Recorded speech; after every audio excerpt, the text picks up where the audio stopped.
Good evening. Call to order the rescheduled regular meeting of the Board of Education for March 10th, 2022. Will everyone please rise for the pledge to the flag? I pledge allegiance to the flag of the United States of America and to the republic for which it stands, one nation, under God, indivisible, with liberty and justice for all. A reading of our mission statement. We are committed to academic achievement and success for all students in a safe environment. In partnership with families and our community, our mission is to promote confidence, inspire a passion for learning, and to prepare our students to become responsible global citizens. May I have a motion to approve the revised agenda? Motion. Second. All those in favor? Aye. Aye. Motion passes. I would also like to note this evening that we are celebrating Women's History Month.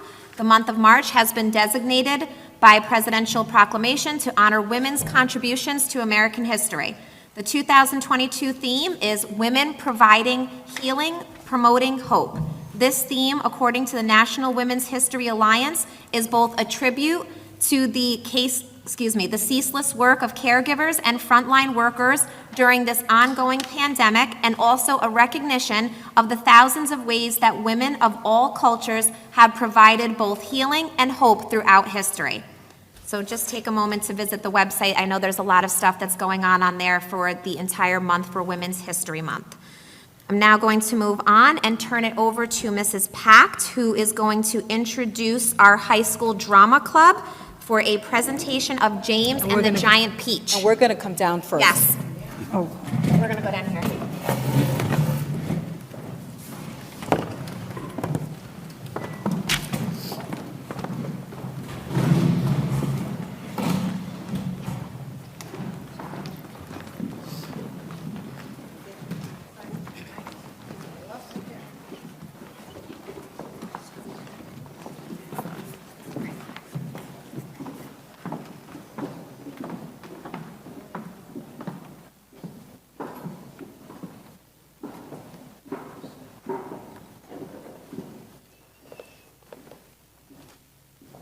Hello, my name is Faye Pact. I am the new theater teacher at Monroe-Woodbury High School, and I am the director of the Spring Musical. This year, the Monroe-Woodbury High School Drama Club presents Roald Dahl's James and the Giant Peach. It'll be taking place March 24th to 26th in the Monroe-Woodbury High School auditorium. You can get your tickets or show merchandise at our.show/MWHSDC/52225. Or look on the website. The number that our drama club students are going to be presenting tonight is Have You Ever Begun to Wonder? This number opens Act 2. While floating along on the ocean on a giant peach, the insects give James an inside look to the world as they know it. And our performers tonight are Kylie McCarran, Joe Guerrero, Jonah Jaramillo, Tyler Landusky, James Dawson, Jacob Ciriello, Daniel Solano, Victoria Lopez, Olivia Theokis, Rebecca Cruz, and Caden Manson. Thank you very much, and we hope we see you at the show.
begun to wonder if the hornets can play the horn. Believe and believe that a spider can weave. I've been feeling that silk since before you were born. We've begun to wonder why a beetle cat beats the blue. It's never compete with our 38 feet of gasoline with faces at follow us and listen. There's so much you're missing. Such a lot you've got to learn. So till now, what else you want to do now? Flying beats and drums in the sky. A six-footer for cats to run. Maybe kind of crazy, magic spells can truly come true, and the wackiest things keep happening to you. Have you even begun to wonder about that? Sweet, sweet, sweet, sweet, sweet, sweet, sweet, you.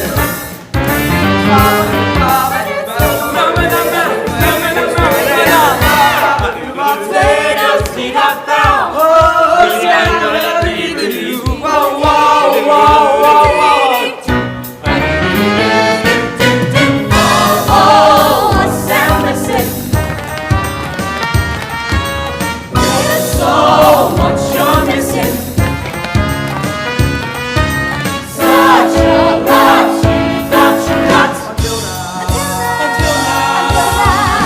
Until now, you can cast a spell with a magical man. Sail of peace like a catamaran. World can change because you believe we can. All your dreams may truly come true. The wackiest things keep on happening to you. Have you even begun to wonder? Have you even begun to wonder? Have you even begun to wonder about that?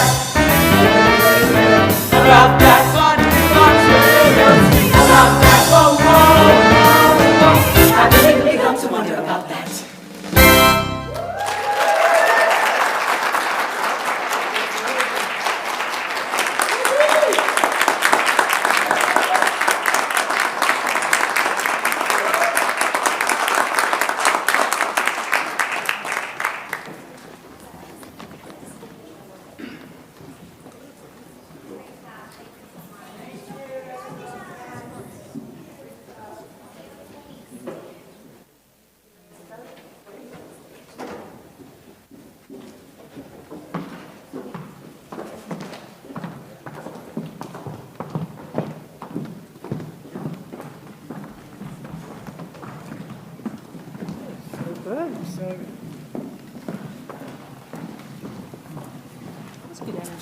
I know, so good.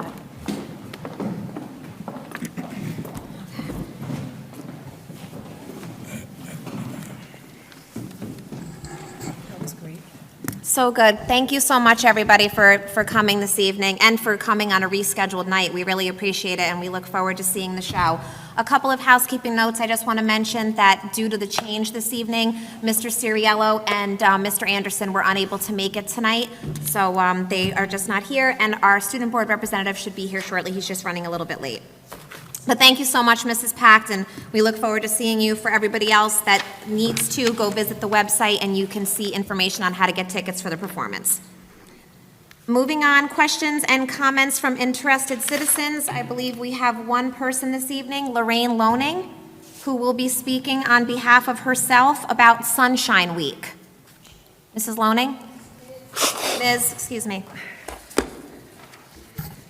Good evening. Hello, my name is Lorraine Loaning. I am a district resident.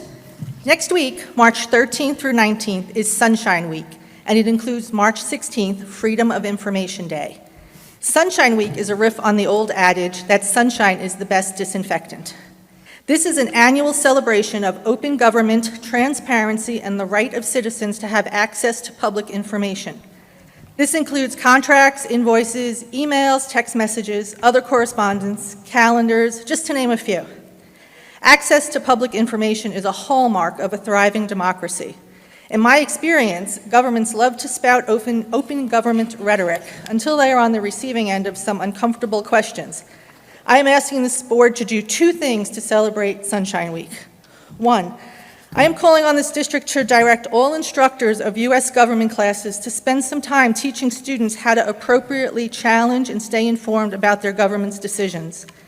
Spend some time teaching students how to retrieve information from governments, how to fill out a Freedom of Information request, have them submit those requests. Teach the right way to ask questions. Wording is very important. A simple change in wording, although not meaning, can have a request denied. And trust me, governments love, love, love to deny requests. This initiative would dovetail with the district's mission to have students become responsible global citizens. Both of my kiddos took government classes while in this district, and neither were taught about freedom of information in school. They were well taught at home, though. By teaching students how to find out facts rather than blindly accept government talking points, it should reap rewards down the road. I hope for a future where people at a podium are not saying, "I demand to know how much you are spending on program X," but rather, using the Freedom of Information Act, I requested and received contracts and invoices regarding program X. Please tell me why you thought spending that was a good idea. In addition to formal instruction in class, I implore any advisor of a newspaper or journalism club to delve into serious age-appropriate reporting, including utilizing freedom of information. 2, I would like this government, this Board of Ed, to be better about your openness. A few suggestions. Your Freedom of Information request form is buried deep in your website under policies. It needs to be more prominent. A lot of governments put this under a form section of their website. Next, contracts under consideration at Board of Ed meetings should be published in draft form as part of the agenda. And there should be a place on your website that catalogs all approved contracts the district is party to. I mean, even the Pentagon does this. Also, your Freedom of Information response time needs to improve. For a while, you were actually quite good, but recently not so much. After the last board meeting, I submitted a FOIA request for documents that were approved at that meeting. After a week of not receiving an acknowledgement, I contacted the district clerk, and she informed me that she had not received my request. I was told that the link to the Google form was down and I should email her directly. I did, and my request has been delayed, by something that was completely the district's doing. My request was delayed. I am chalking this up to a technology error, hopefully one time, that's been resolved and will be monitored in the future. Lastly, at regular meetings, while public comment is not required, and I thank you for allowing it, the recent crackdown on the time limit of speakers, something rarely enforced in the past, seems like you really don't want to hear from the public. While I understand the need for some parameters around public comment, the strict adherence to an arbitrary time limit, often cutting people off mid-sentence, sends the message that what we have to say is not important, that we are not important. Frequently, important ideas require more than 3 minutes to adequately convey a message. You need to be better. Have a brilliant Sunshine Week. Thank you very much.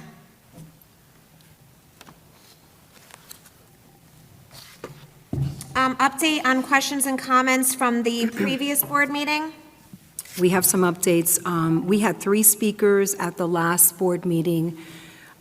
2 of them really didn't have any questions. The one speaker, Mr. Angeloro, had several questions regarding special education, so I reached out to our director, and I have some of the answers to some of the questions. I think his first concern was really about presenting programming information and making it clear to our parents, especially during transition from middle school to high school. There was a concern about feeling as though they hadn't received the right information or information, period, about the programming that we do. So I did reach out to our director, and she informed me that in the past we used to do that. We would give a programming evening. It usually takes place in January. We have not been doing that, so my apologies for that. I was assured that there will be a programming presentation in the spring of 2022, and that it will discuss the full continuum of services. The other question that was asked was really more about transition from the middle school to the high school. There was a concern about how different our skills and resource rooms were. Mr. Angeloro felt that there was no set curriculum, and so the explanation I received was that at the high school, resource room and skills class is really IEP-driven, so that there is no set curriculum, and it's really based on the IEP goals that the student has. Another question that was raised was about co-teaching classes at the high school, and there was a concern that was shared that there was only co-teaching for classes that end in regents, and Mr. Angeloro wanted to know why that is, why no support for students with disabilities in classes that end in a final. And what was shared with me was that providing co-teaching for only regents, that they only provide co-teaching for regents-bearing classes. We look at the mandated requirements to earn a diploma and provide those supports in those areas. For all classes with students with disabilities, we provide support if needed through the skills or the resource room, and this is also individualized. The other question that Mr. Angeloro had was that there's no teaching assistants and skills working with less support. He made a comment about why are we working with a skeleton crew. What my understanding is that the ratio in skills classes is 15-1. The ratio calls for a special education teacher. Skills classes with 15 students are provided also with a teaching assistant, even though it's not noted on the IEP. However, in most of our skills classes, the numbers range anywhere between 5 and 10 students being taught by a special education teacher. The last one was really about why are we pushing the limits and not providing skills or resource room for our 9th and 10th grade students, but only for our 11th and 12th grade students. It's based on needs as to whether a resource room or a skills class is needed. Most of our students in grades 9 through 12 have been recommended for either a skills or a resource room. So again, that's individually driven, so that's driven by an IEP. So that's a follow-up to that. Okay. And then the other two speakers, I do not believe that they really had any, there were no questions. I think the only question that I'll follow up with was directed at the board from Mrs. Silvera was in regards to the masking. I'm obviously thankful that as we sit here, you can see that that regulation has been lifted or the mandate. I will make it known that we had several email correspondence with Mrs. Silvera in discussing the mask mandate and why it was important that the Board of Education adhere and follow to that. So to answer her specific question, which was she wanted an answer from each one of us individually as to what our stance was on the mask mandate, my response was that we don't operate as solely as individuals on this board. We operate as a unit, but I did let her be aware that the board had agreed, and we did submit a few weeks back. I'd have to look up the date to tell you. It is on our website, but we did agree to submit letters to the governor at the time and also to our local representatives, which I had also encouraged her in the email to do so as a parent. So that was pretty much the board's stance on that. So I just wanted to clarify for the public, because I know sometimes, as Mrs. Loaning said, the 3 minutes gets lost, but there is sometimes conversation that is taking place, and for this particular individual, we had some emails that kind of went back and forth, but I just wanted to share that with the public so everybody was on the same page.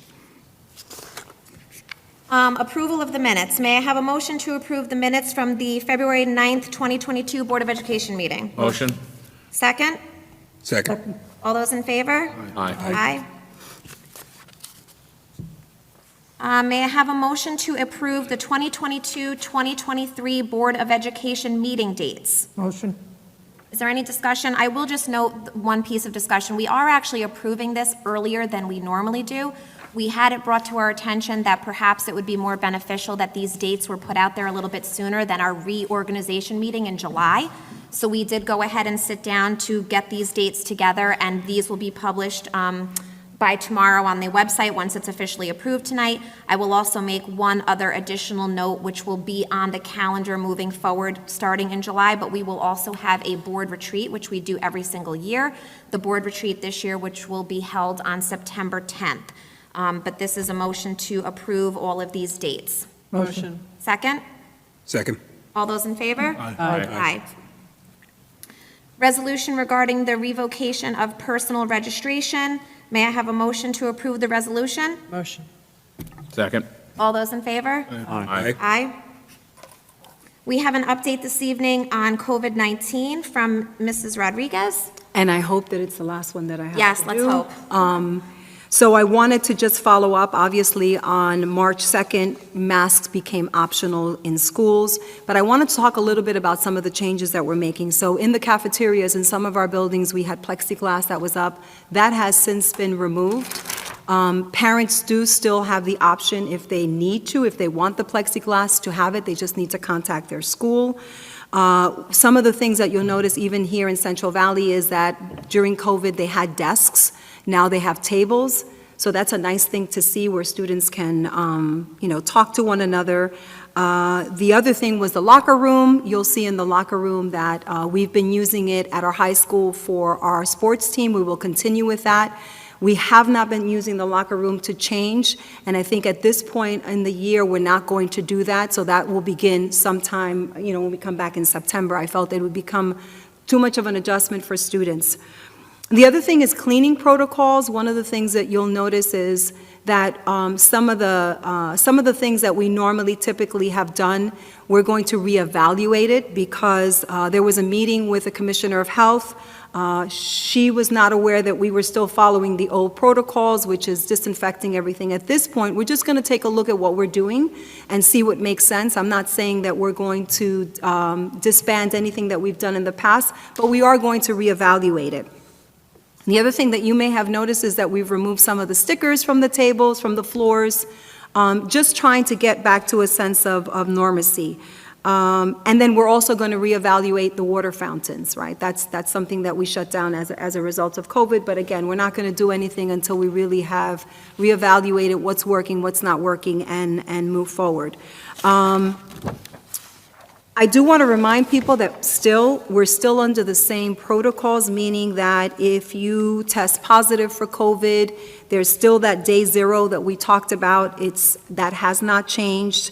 You need to let the school nurse know. We had that online information that you can share.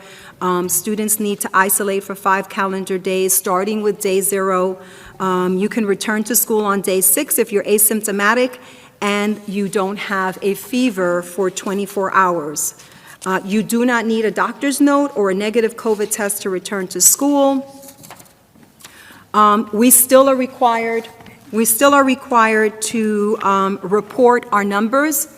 So I believe yesterday, Yes, it came out yesterday. we shared it with our families. I just want to give you an example of where we are. On January 12th of this year, our student cases were 178, and our staff cases were 44.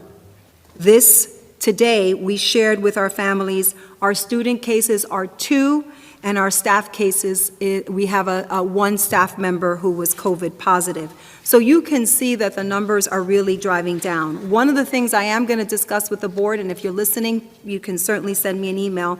I'm wondering if we should continue to share with you the numbers, because they might be just 0 or 1 or 2. That is not a requirement. I felt that it was important for the community to know where we were with our cases.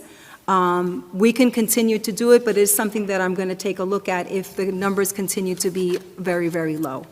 And again, if you think that I should continue and you're watching, send me an email and tell me keep doing it. And other than that, I don't have anything else. Any questions? I think the only question that I had, which could potentially be addressed with the stickers in the school, was also for the busing. So is that something that, I know our buses all had numbered pieces of paper on them for who was sitting in what seats. Is that also something that's now going to start to come off? I think that we're going to evaluate that because Okay. we still have to do contact tracing, right? So if Okay, a so student still assigned is positive, seats? yeah, Okay. so they're still doing that, and that would be something that we'll reevaluate sometime in spring. Okay.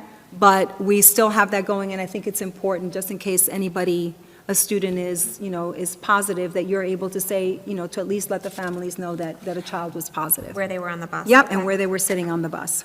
Does anybody else have any other questions? Aside from the masks, has there been any mention, did they remove the 3-foot distance? That's, everybody's been focused on masks, there hasn't been much talk about that. So it's been interesting because the governor has really been strong on keeping schools open, and for some of us, 6 feet is not possible, and in other places are 3 feet. So what we've said is that we're going to keep the classrooms the way that they are. Hopefully they are 3 feet, but I cannot guarantee that every room is 3 feet apart. They have not said anything about that. So it's still in effect, but nobody's really mentioning it?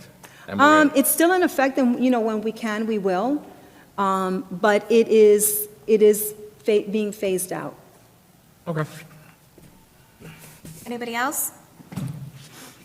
Okay, thank you very much. Our next presentation is by Dr. Hassler in regards to the math textbook for grades kindergarten to 6th. And we'll have to get up and move to those chairs over there, because there's Okay. going to be a big screen in front of us. Okay. And we'll just be looking at the back of the screen. Get it, move? I don't know if you two need to, but you should see where that screen yeah, it's comes right down. here. It's right there. It's over here, look at it, it's huge. Does it come down before us or after? I'm not sure, I think you should just move away right now before anybody gets hit with the screen.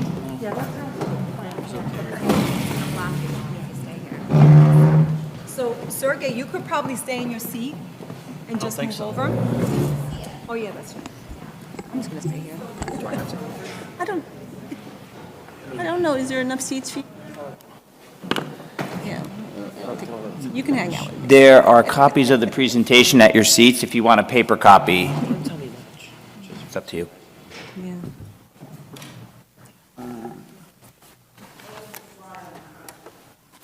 Got it. Okay. So thank you to the Board of Education for the opportunity to speak about our proposal for our new K-6 math program. As I spoke at the last Board of Education meeting, there's a lot going on this time of year with budgeting, and a lot of times there are things that are being discussed in the budget which are new in the school district, and you know, we're trying not to have the budget presentations be about also notifying the board about updates regarding curriculum or programs or things like that. So we did the presentation on special education at the last Board of Ed meeting, and we decided that we were going to do this presentation because this is something that has that's included in the budget for next year. So we wanted to kind of give the board a little bit of an overview about what our recommendations are and give the board an opportunity to ask questions and get a little bit more detail than they typically would have gotten in a standard budget presentation. Before I get started, I'm accompanied up here by Brian Judice. A huge thank you to Brian, because Brian, as a 2-5 principal, has done a significant amount of work behind the scenes on this. Brian, he oversees the district-wide math committee that I'll speak a little bit more about in a minute. He actually was involved in the original recommendation of Envision 2012 back in 2011. So Brian's been at this for a long time. So this would not have been possible without Brian. So even though I'm speaking, Brian's here because he's done a significant amount of work behind the scenes as well. So thank you very much to Brian. All right. So this is our update regarding K-6, our K-6 math program. So just a little bit of background information. For those Board of Education members that may have students in grades 11, 12, or even graduates of the school district, odds are that if they went through Monroe-Woodbury from elementary school, they probably received math instruction via the Everyday Math Chicago Math program, which was our program for many, many years, back when I started teaching in the school district. In 2011, New York State adopted the Common Core Standards, and at that time, Everyday Math was not fully aligned to the Common Core Standards, so there was a lot of adjustments that needed to be made and supplementation that had to happen regarding that program. So the district made a decision to do a full review of various math programs that were out there that were better aligned to the Common Core Standards, so that way the amount of modification and adjustments that needed to be made in Everyday Math to make it Common Core aligned didn't necessarily have to take place. So what the school district did was, at the time, we adopted Envision 2012.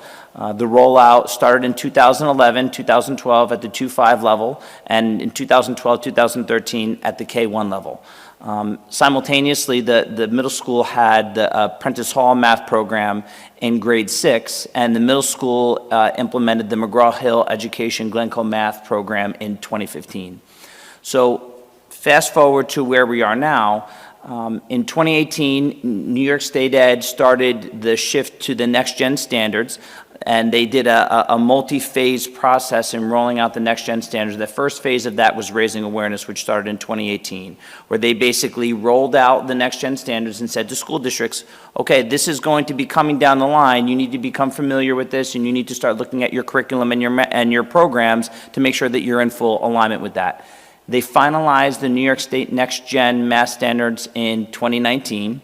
And then the next phase of that rollout was the capacity building phase, which is where we're at right now, which is through through the 21-22 school year.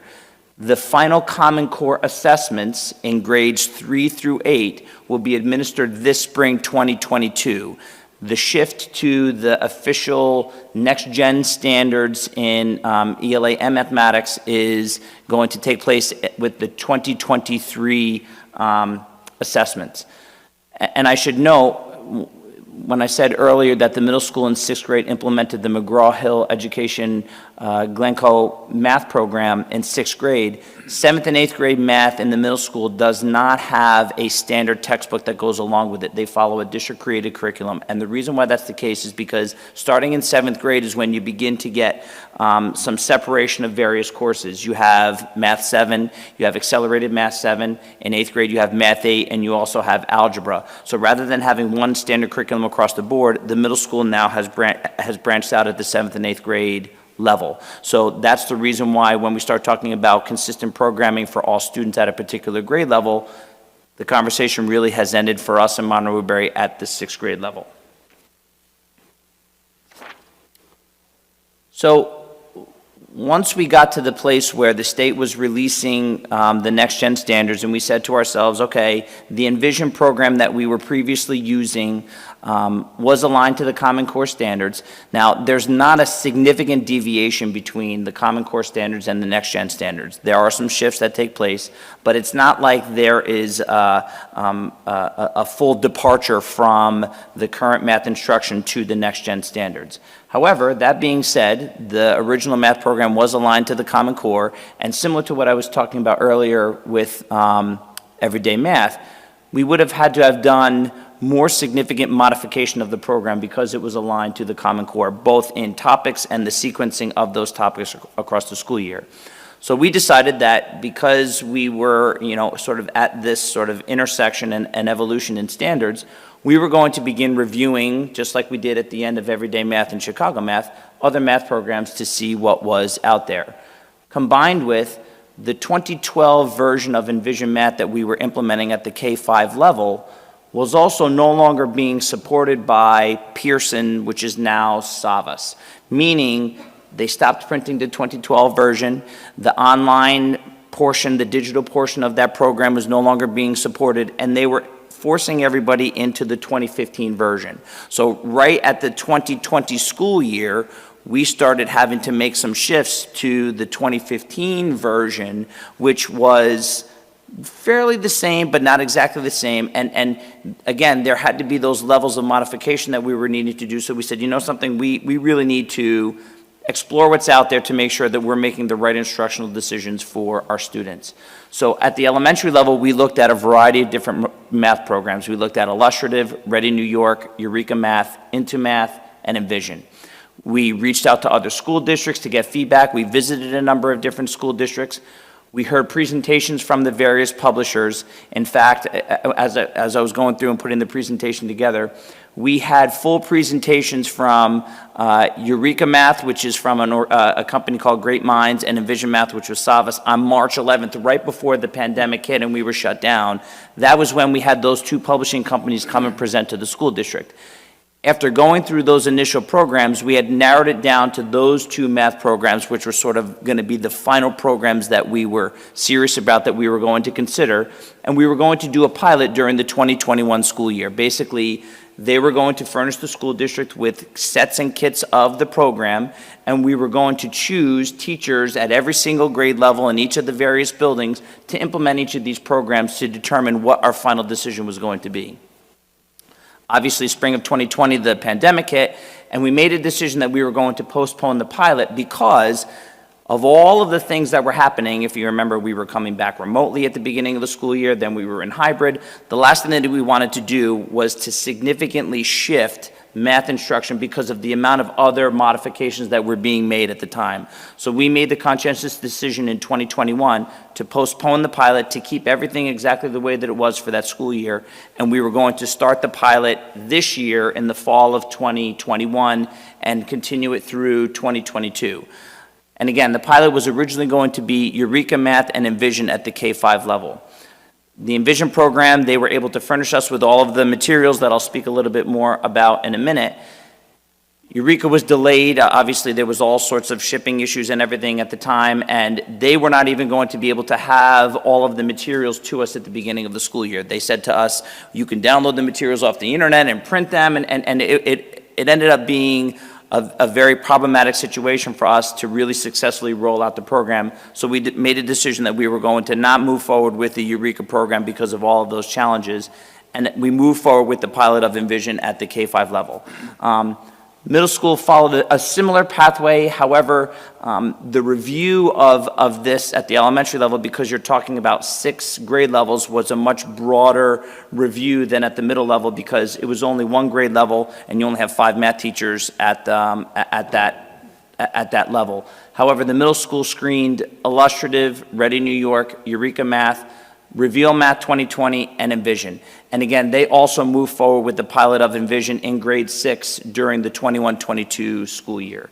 So, we often get asked, what does a program review actually look like? How do you choose books? How do you choose textbooks? The district-wide math committee that reviewed this consists of both general classroom teachers, special education teachers. At the elementary level, we have AIS math teachers that participate in it. We have administrators. At the secondary level, Marianne Vandermark, who is the middle school math department chair, also was with us at all of these various meetings and presentations. So it is a very large group. I mean, it's probably 30 to 40 people, I think, that are part of this group. But when you think about it, the scope of the program that we're speaking about, math instruction for all of our students K-6, that's over half of the school district, which is a very, very significant undertaking. So we wanted to make sure that we really did our due diligence in making this decision. So just to give you a little bit of an overview about what the program actually looks like. So the original 2012 version came with a 6-year subscription of all online service and digital licensing. This program is the same exact thing, where basically all of the printed materials that we're going to speak about also come with a full online component. It interfaces with Google Classroom. The workbooks that go along with it are also online, where the teachers can assign things digitally for kids to be able to complete, as well as all of the teacher editions are online. All of the PDFs and the anything that needs to be duplicated is available online. There are 2 versions to Envision Vision. There's a national version, which is directly aligned to the Next Gen standards, and they also have a Common Core version for many. Again, they publish these at the national level, so they also maintain a Common Core version of Envision Math. We are selecting to go with the national version because it is aligned to the Next Gen standards. However, New York State has their own set of New York-specific next-gen standards, where the program itself is also aligned, and what they do is they provide us with materials also specific to not just the national next-gen standards, but also the direct alignment to the New York State next-gen standards. So when the teachers go through and they're at Topic 3, Lesson 3, they know that Topic 3, Lesson 3 is aligned to standards X, Y, and Z, specific to not the national next-gen standards, but the New York State standards themselves. The materials also come with a full accompaniment of assessments. It comes with the typical assessments that our teachers currently use right now, which are the quick check and the topic tests that the teachers are using, but there's also an array of different diagnostic assessments that go along with it, as well as performance-based assessments that accompany the program. I should note at this time, though, those are not intended to be a replacement for the STAR exam. The STAR exam is going to continue to be our benchmarking assessment for students K-8. So these assessments are intended to evaluate students' progress through the curriculum and the content in this program. However, we will use the national, the STAR assessment, which is the nationally normed assessment, to track students' growth in skills using the STAR exam. That will not change. Basically, the elementary program is called Envision 2020 because they initially released it in the year 2020. The middle school version of that is Envision 2021, the 6 through 8 version of that. So again, that even though it's 2021 rather than 2020, the model in general is very much the same. The subscription comes with a 6-year online digital component to it. It is aligned to that. We're using the national version. Again, there are 2 versions. It is aligned to the New York State standards and also comes with the standard accompaniment of assessment. Now, the middle school is in a little bit of a different situation because since at the elementary level we're going from an older version of Envision to a newer version of Envision, there are many elements in the 2012-2015 version that are similar to the 2020 version. For example, the concept of the quick check assessments and the topic tests. Since the middle school is going from one program to a different program, we're going to have to sit down and look at the assessments that accompany the Envision program because the assessments that they previously used may not necessarily be directly aligned to the program. So I'm going to talk to you in a little bit about next steps and what the implementation and rollout of this is going to look like. So there is going to be a little bit of work related to the assessments that's going to have to happen at the 6th grade level.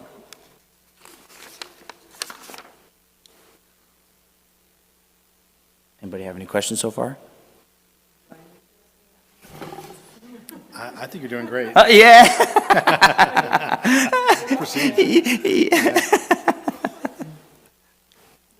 You have anything? I didn't hear the She said, does Brian have anything? You're doing all the talking. I said, well. I think Dr. Hassler's doing a wonderful job, and he's giving me too much credit. We kind of have spearheaded this for the past several years together, and I will just say, just to give a plug to the teachers that are on this committee, kindergarten through 5th grade, every grade level represented.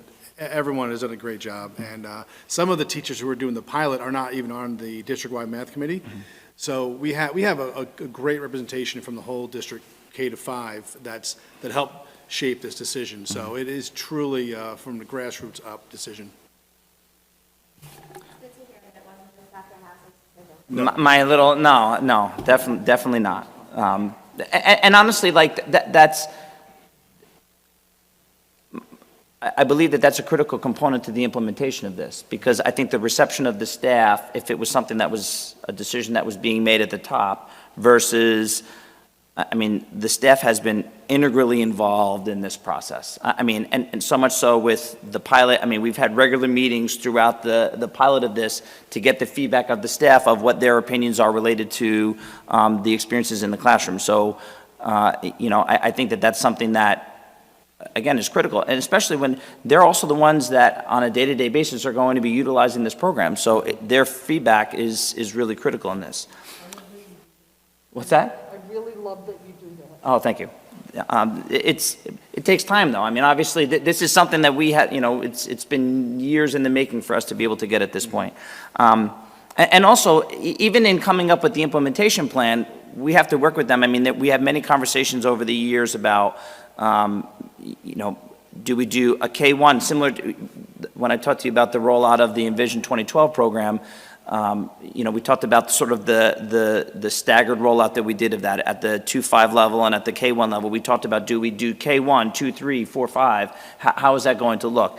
I think in the end, one of the decisions to do this K-5 is because we are going from the Envision 2012, 2015 version to the 2020 version, and the belief of the staff was, we think that we have the ability to be able to do this without having to have that full tiered rollout. Combined with the level of support that we get from Savas is dwindling over the years, so it becomes every year increasingly difficult to be able to maintain that program.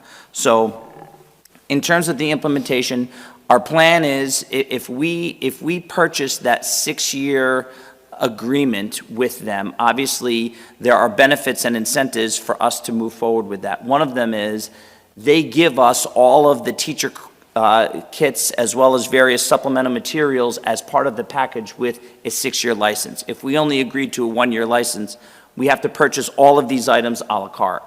The benefit is that means that we should be able to have all of the various kits for every single teacher prior to the end of the school year, which means that the teachers will have them in their hands and will have the ability to be able to go through them and prepare for the start of the school year. We can also potentially do some professional development with them in helping them unpack some of these materials, so that way they're not walking in the door in September to a brand new kit sitting on their desk that they're going to have to sift through day one for implementation day two.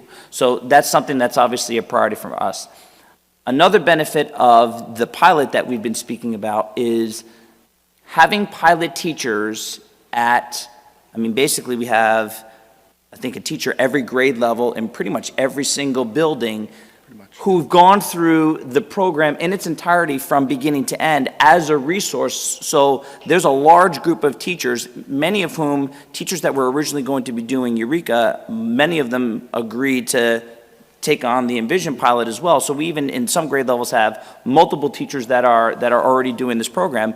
Those teachers are now resources for teachers that will be taking this on for the first time next year, because they've already gone through it for a year and have a higher level of familiarity with the program. So that's also significant.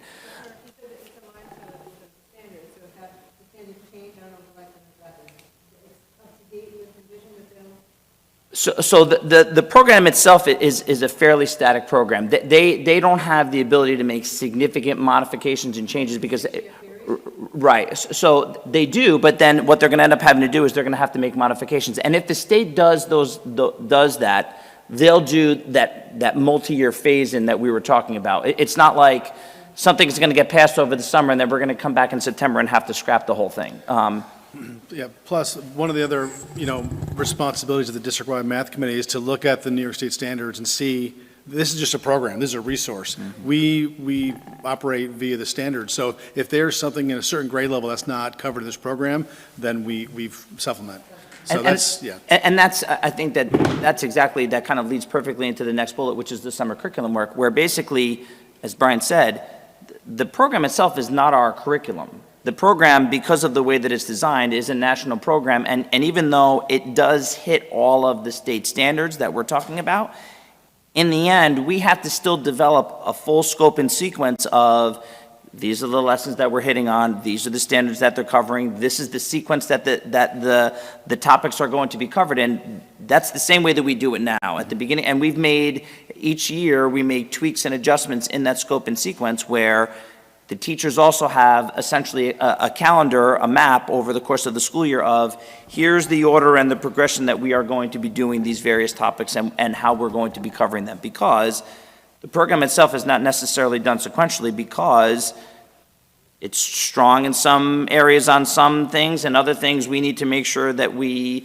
cover them according to the way that New York State wants us to cover them. So even though it's a major math program, it is truly a supplement to what it is that we deem we should be doing, in alignment with the state standards. What percentage of this program actually overlaps I with mean, I don't remember what the exact percentage. I think that the state was required, and it's either like 90 or 95% of the next-gen standards are, I want to say that the state was given like 5% of leeway in order to be able to make additional, so the vast majority of it is covered. It's just those other nuances. But again, if we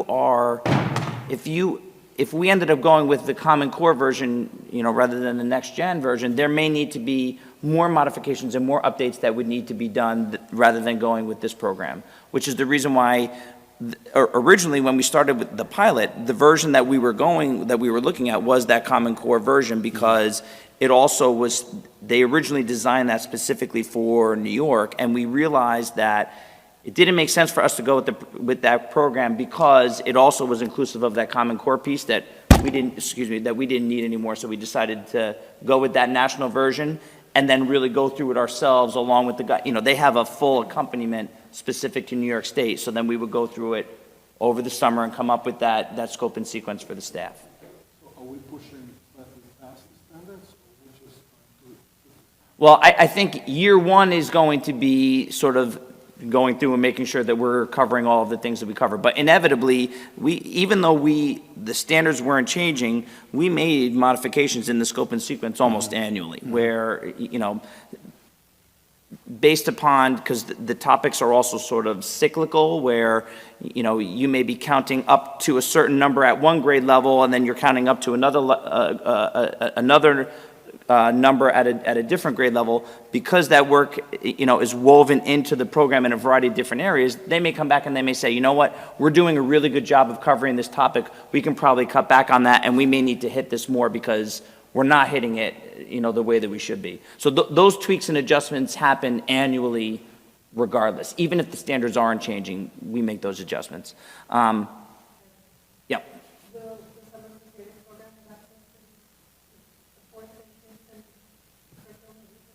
I don't know that this will be ready for the rollout over this summer. I think it's probably going to be ready September. Sure, yep. I think I covered everything related to summer curriculum. PD. I did? Not yet. Professional development. Oh, I didn't cover anything. No, I mean everything related to summer curriculum. Oh, the other thing that we're gonna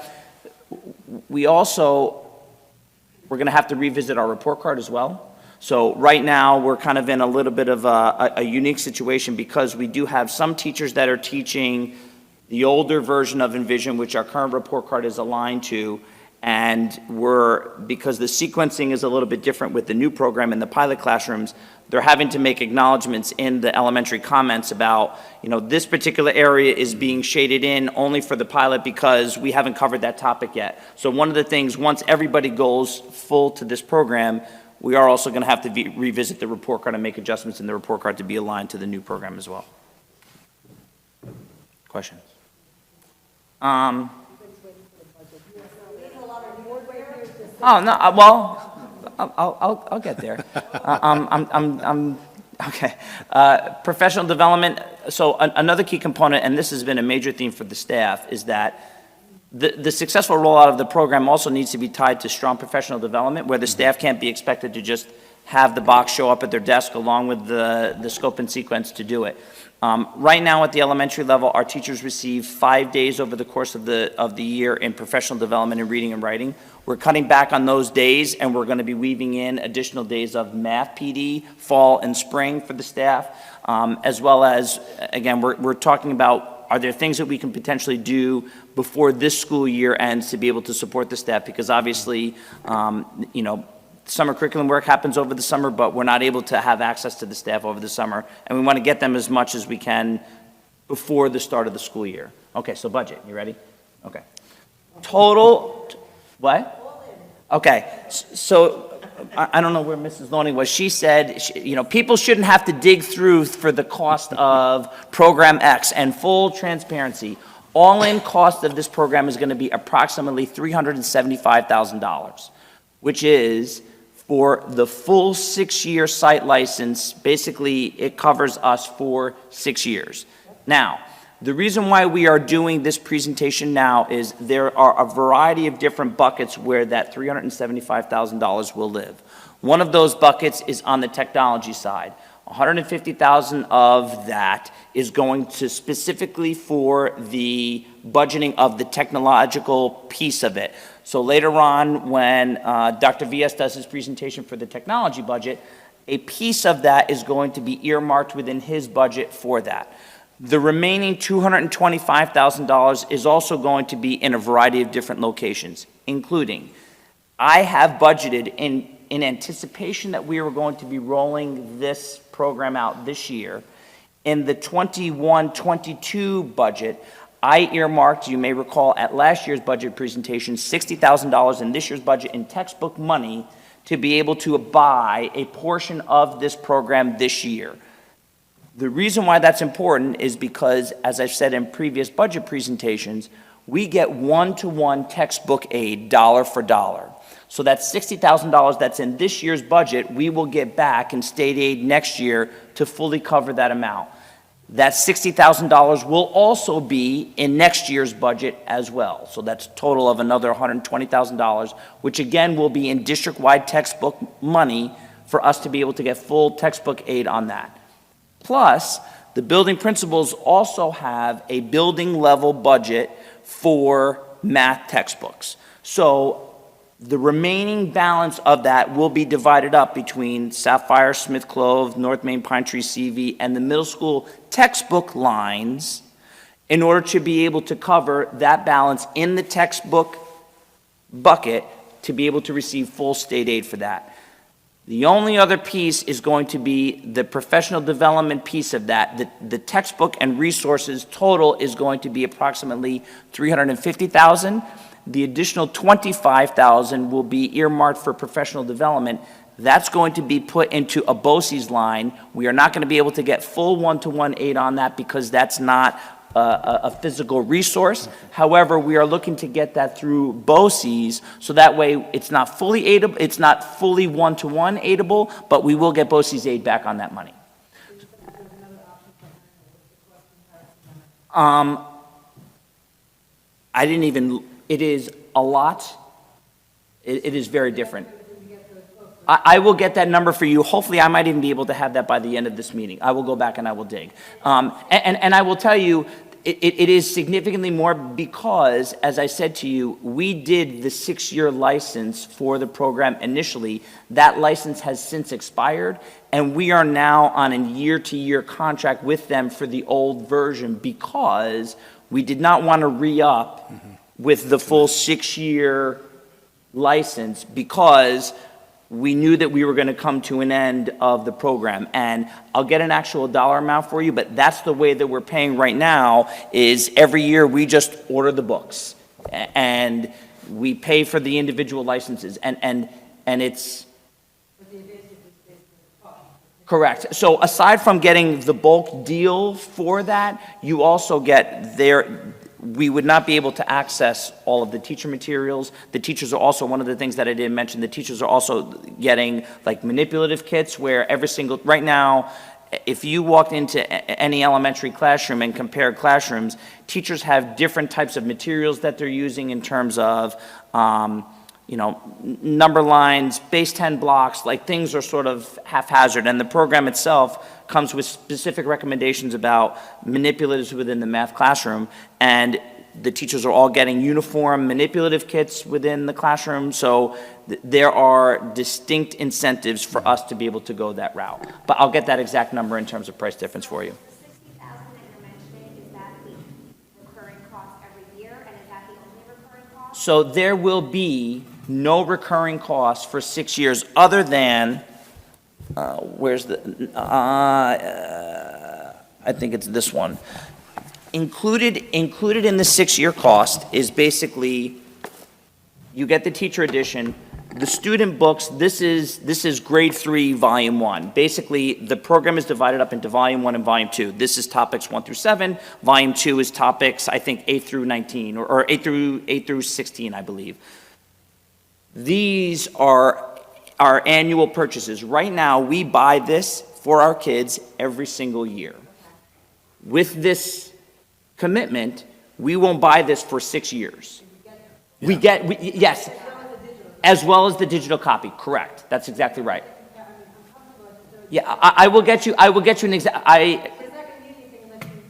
100%. I will get the exact, yes, sure.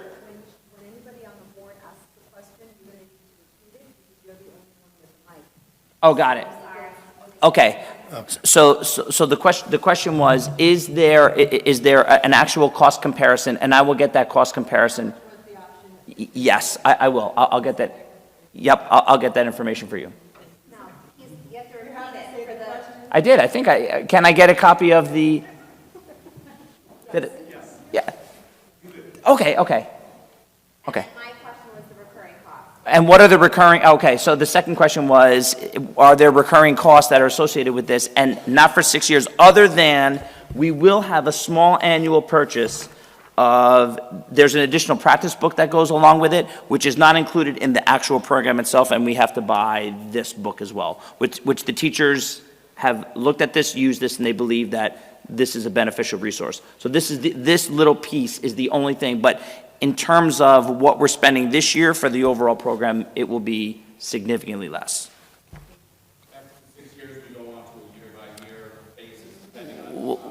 we're going to have the same, in 6 years, we're going to have the same conversation, and we're going to have to kind of evaluate where we are. Is it looking like the state is going to be sticking with the standards? Because 6 years is a significant commitment. And again, the reason why we didn't re-up our 6-year commitment last time was because we didn't want to invest in 6 years and not see the entirety of that 6 years. So the question was, what is our plan, what is our plan at the end of 6 years? And I think it's going to be dependent upon what the status of the program is in terms of their offering support of this program, number one, and number two, what are the status of the standards? If everything is the same, then we may very well consider re-upping again, but I think it's going to be contingent upon the status of everything. But to clarify that though, too, you're going to start that process in year 5. Probably even before then, yeah. The question was, will we be starting that in year 6 or year 5? We will be starting it before we get to year 6.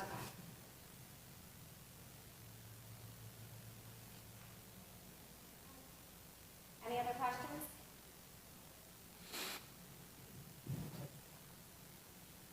Okay, thank you so much. There are no other questions. Thank you.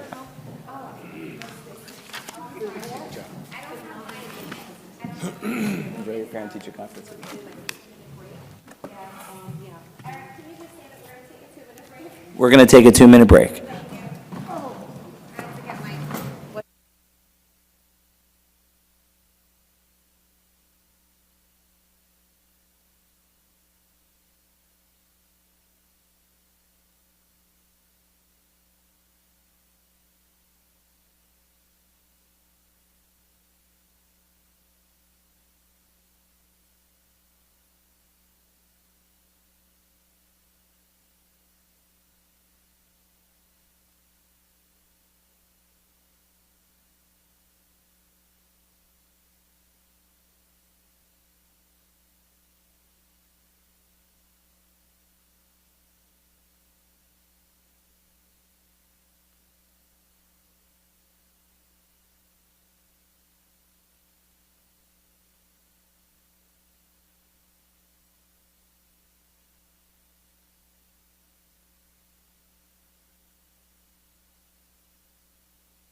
Aye. Okay.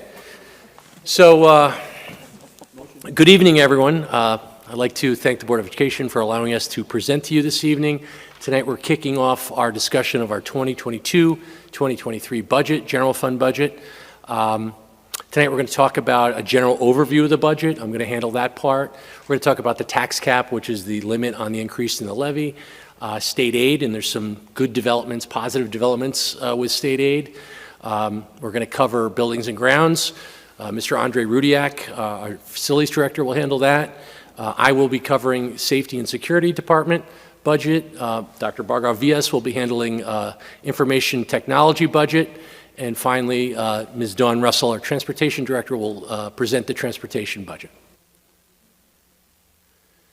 So as I have done in the past, I like to talk about sort of the broad cost drivers and some of the developments in the budget. And every year there seems to be some new things that are happening at the state level that are affecting school districts. And initially we were talking about some of the cost drivers here that are impacting this year's budget. I think, and I've said this to the board in the past, via email and in boardgrams, it's going to be a slightly higher budget-to-budget increase this year than we've seen in the past. And it's largely attributed to some of these cost drivers, these budgetary cost drivers. That's the first bullet I have here. So the first bullet is really inflationary pressure. So we're aware of higher inflation. In fact, today the federal government released a CPI report, and the CPI for the last 12 months was 7.9% February to February. The CPI related to the tax cap, which is measured by the Office of the State Controller, and again, it just has to do with a different time period, is 4.7%. So inflation is increasing and accelerating. It was initially largely due to supply chain disruptions due to COVID-19. And, obviously the war in Ukraine has affected the energy supplies and oil and just has essentially increased the inflationary pressures. It seems as though economists looked at this as transitory, but the inflation has been sticky, and it's now affecting the labor markets and other areas.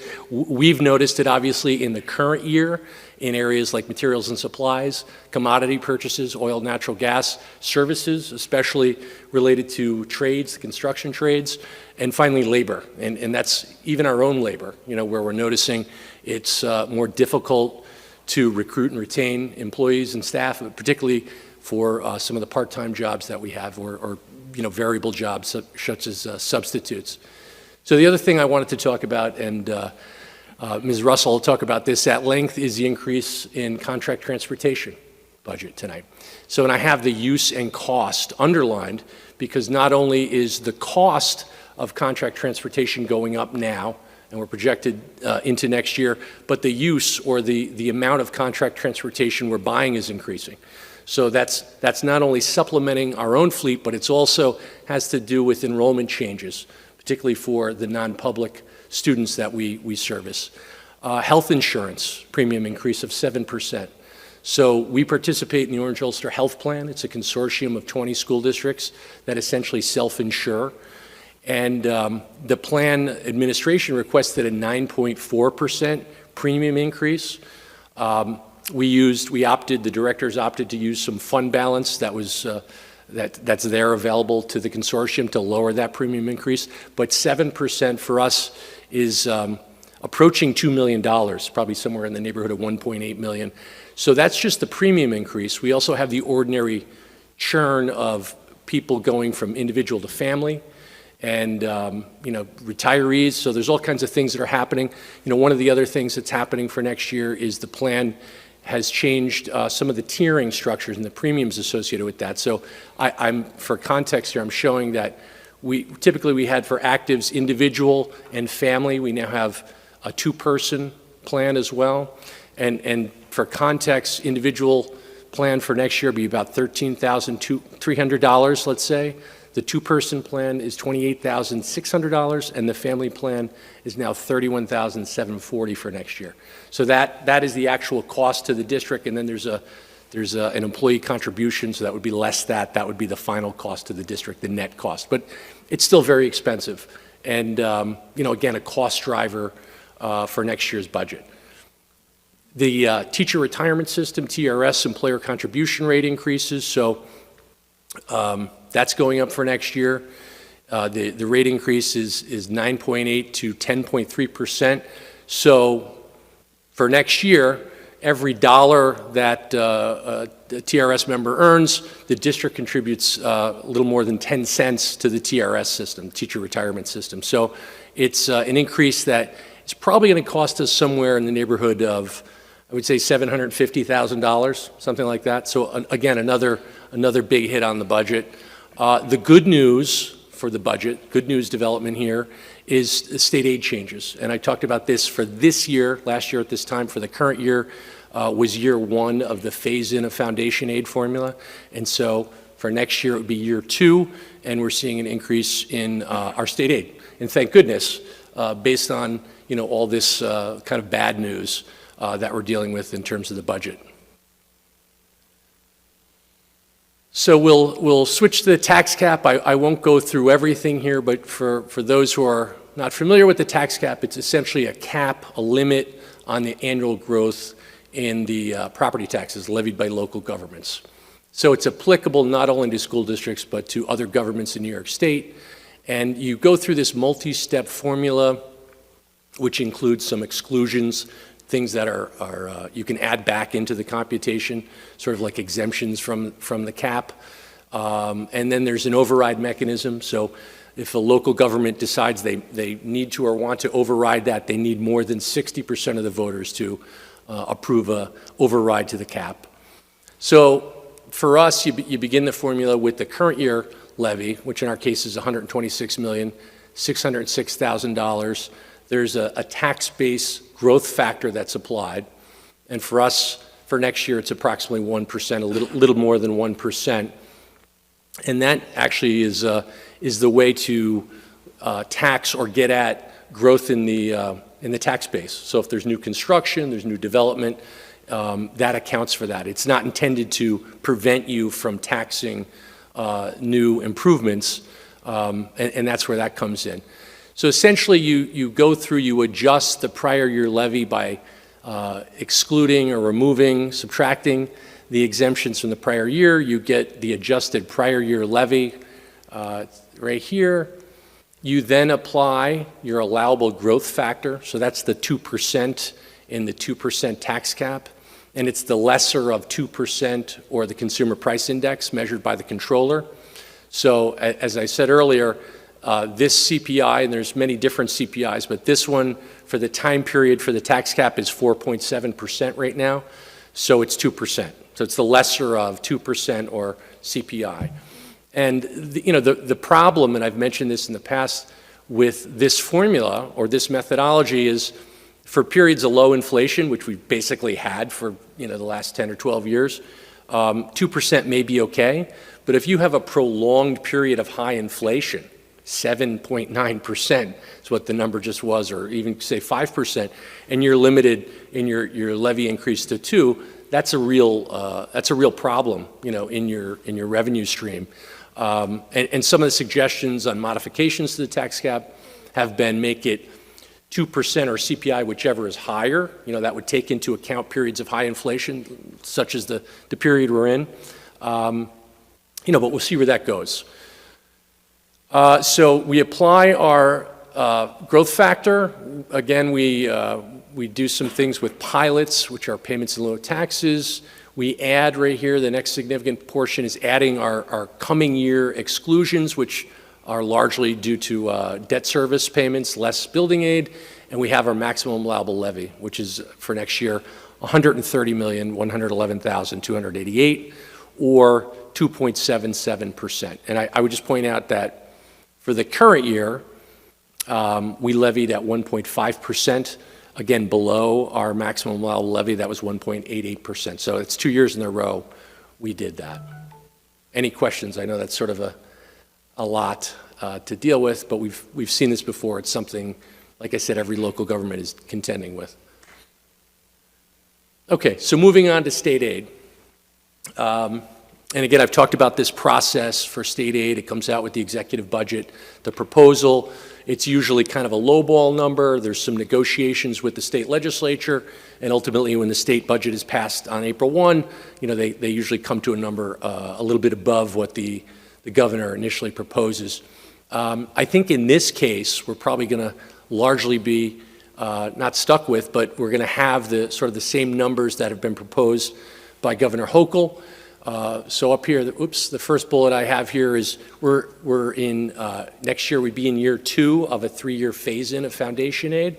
And just a little background, I know you've heard this before, but foundation aid came about initially from a 1993 case from the Campaign for Fiscal Equity. So it was basically a case saying New York State's multitude of state aid programs and formulas were inadequate and inequitable. So foundation aid was designed to remedy that situation. And it was initially designed, it was put into effect in 2007, and it was supposed to have a 4-year phase-in. So 2008, the Great Recession hit, and here we are all these years later, and it still has never been fully phased in, essentially because the state couldn't afford to phase in the full formula. So now finally we're at a place where they can do that. It's actually very beneficial for us. I'm about to show you how beneficial it is for us, because foundation aid is our principal sort of general aid program. Not every district is actually getting a big increase in foundation aid. There's a 3% minimum, so there's a lot of districts in the state that are only seeing a very small increase.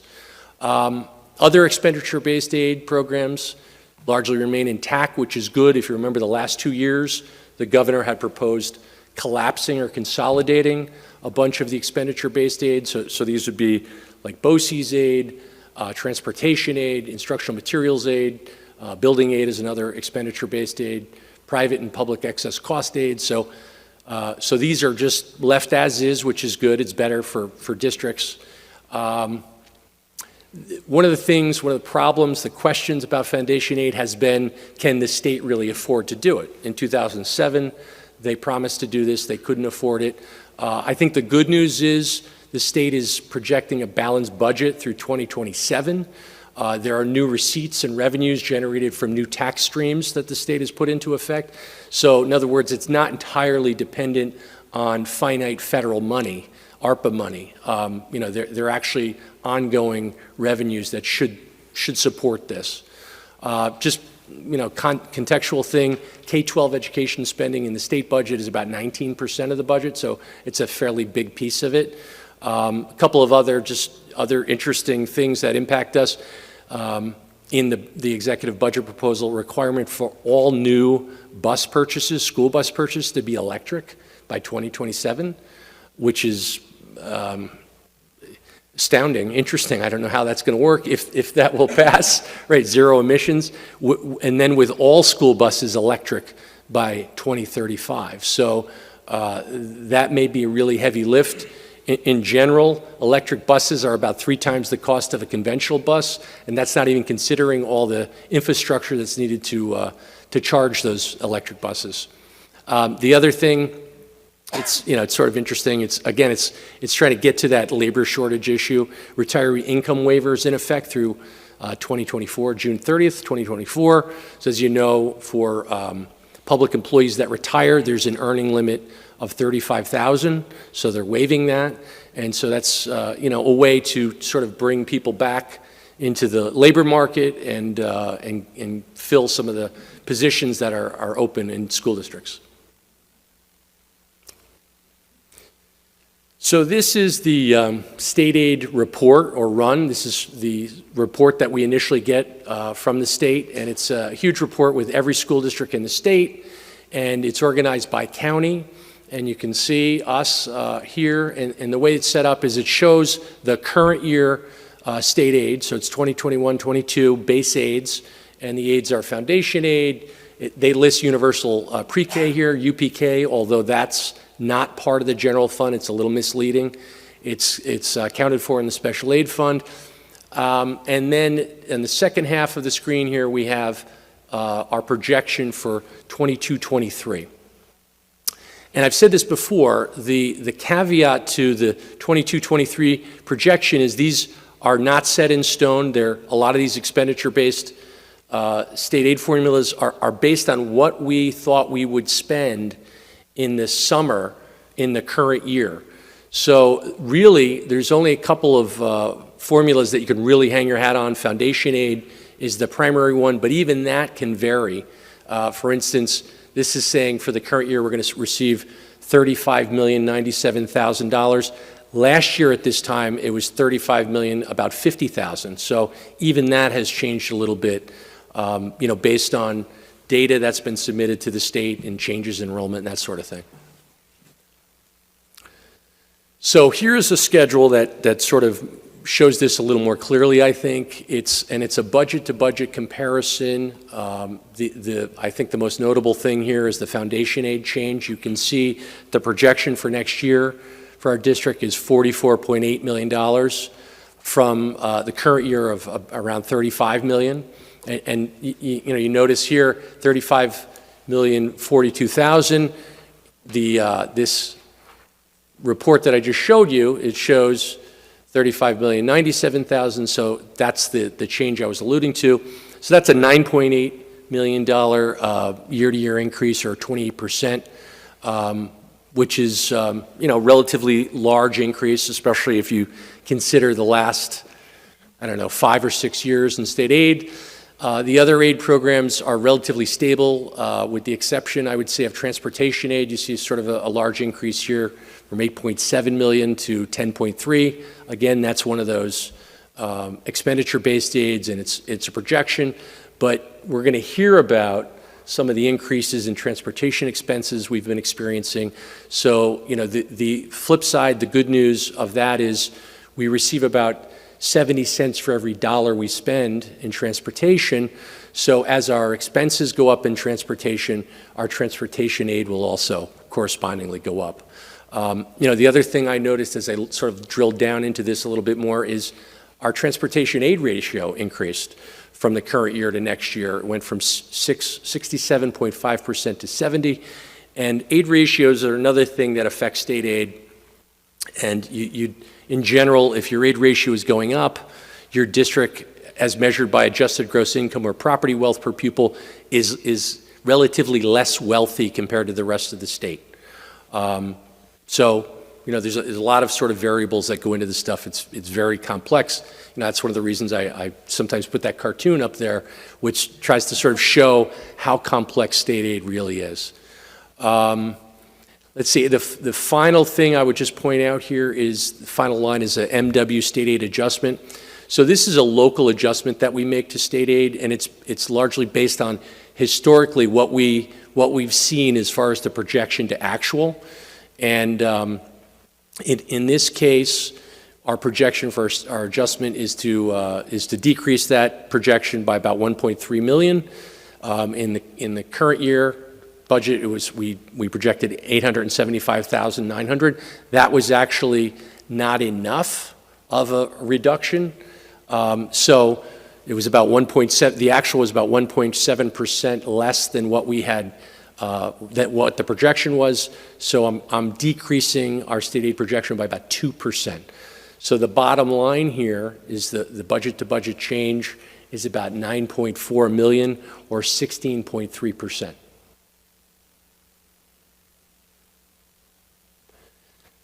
So let's shift then to discuss the appropriation side of the budget. So we covered property taxes, this tax cap. That's the major source of revenue. State aid is the other one, and we'll move to the appropriation side of the budget. I won't spend too much time on this. This is the sort of the anatomy, the structure of a budget code, and our budget codes have a function code, an object, and a location and program code. So 4 components to a budget code, and the first component is the function code. It has 4 characters, 4 positions. It's the functional area in the budget. So we're about to talk about buildings and grounds. That function code is 1620 here. The object code is 3 positions. It deals with sort of the object of the expenditure. So you see here it could be salaries or equipment or textbooks, 480. BOCES is 490. Location code is 2 positions. It's unique to the school district. So for our district, 01 is the high school, 2 is the middle school. 3 is North Main, and so on. And finally, the program code is also unique to the school district, and it's a way to identify certain certain things like legal, let's say. If we could have legal expenditures, we give it a unique program code, and we could have legal expenditures in multiple areas of the budget, and we could pull it all together with the program code and see what those are. So any questions on that? Okay, so with that, I'm going to turn it over to Mr. Andre Rudiak, who's going to discuss our Buildings and Grounds budget. Good evening. Thank you for letting me present Buildings and Grounds budget for 2022-23 school year. Buildings and Grounds Department consists of 77.5 employees that consist of maintenance, grounds, and custodial and the office staff. With that said, I would like to take this opportunity to thank them all for their hard work, dedication, going above and beyond every single day, supporting the district and myself. So thank you for that support. With that said, the custodial staff cleans roughly 1 million square feet nightly. That's like having 333 3,000 square feet houses or 6 3,000 square feet houses per staff member. 229 acres maintained by 8 ground staff relate to 29 acres per person. That is not in addition to preparing the playing fields for school and community sports. With over 1,260,000 square feet, our maintenance staff preserves the district investment in facilities and contributes to the education mission by ensuring facilities are comfortable, safe, and secure, which helps students, teachers, and staff to reach their potential. The projects that we completed in 2021-2022 school year. So for the high school, we installed new water heater. Library was divided in 2 separate study rooms. We replaced sea-level classroom door locks. Classroom doors can now be locked from the inside of the classrooms. Replaced floor in the weight room and installed new equipment. And together with the IT department, we installed a new sign by the main entrance to the high school. For the middle school, we installed a new boiler for the pool water. We installed a new exterior set of doors by the pool, and we replaced 7 interior doors. For Central Valley Elementary, we refinished the gym floor, installed the new water softeners. We installed 4 new exterior doors, installed new condensate tank in 200 wing boiler room. Together with the IT department, we upgraded PA system, and we replaced the air conditioning unit in 500 wing computer room. For North Main, we replaced flooring in 16 classrooms, from pergola floor to the vinyl planking. We replaced the carpet floors in 3 rooms. We replaced 3 sets of exterior doors. For Smith Clove Elementary, we installed new water line from the street to the building.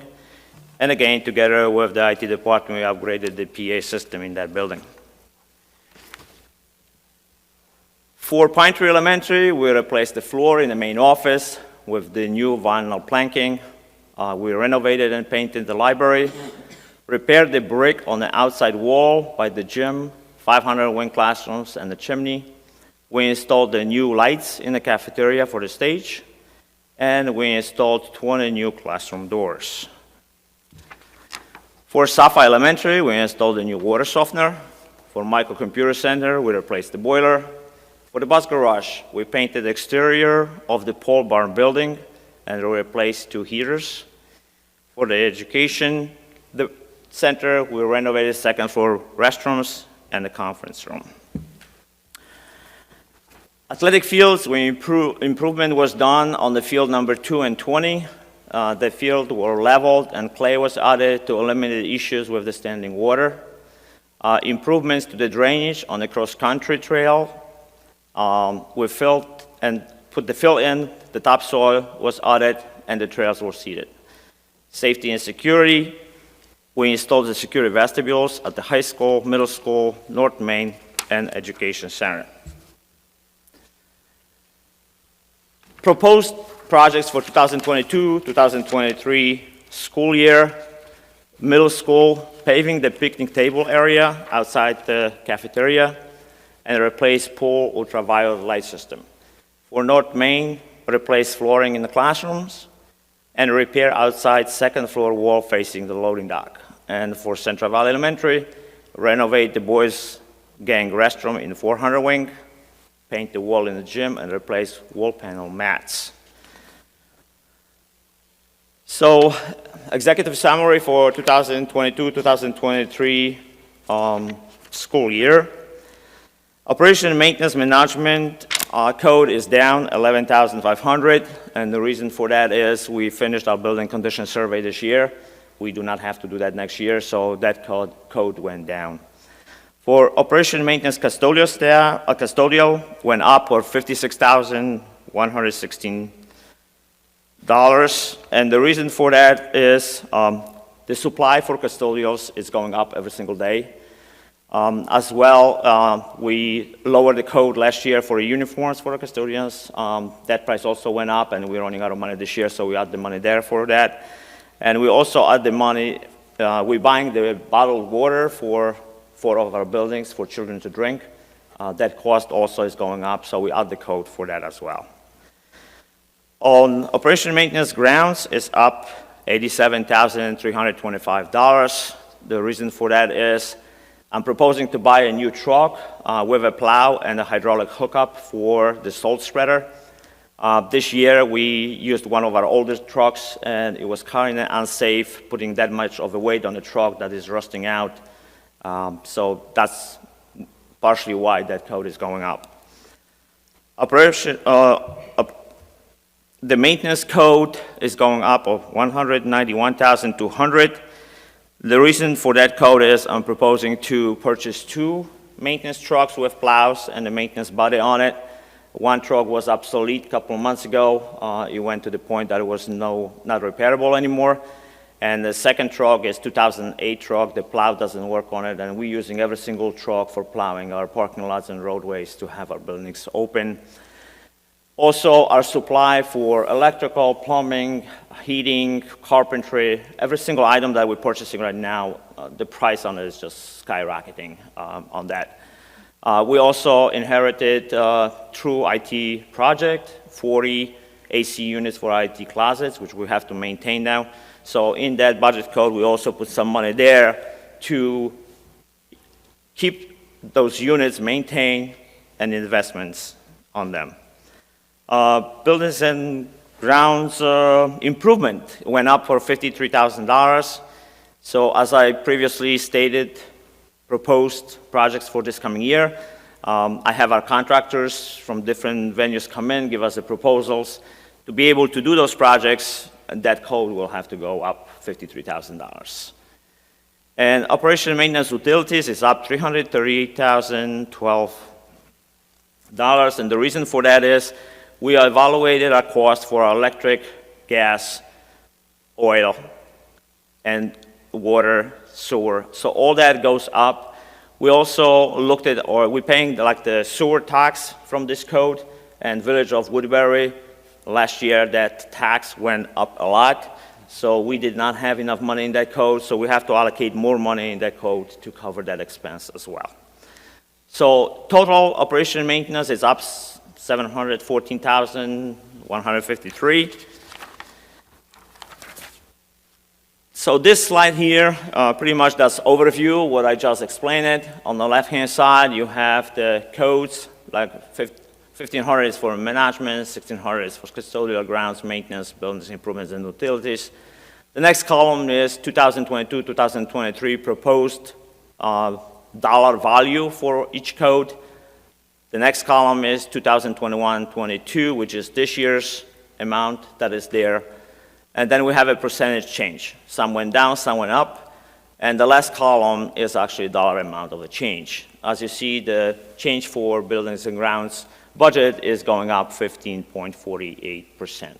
On the lower part is just indicated staffing for our department, from management, custodial, grounds, and maintenance.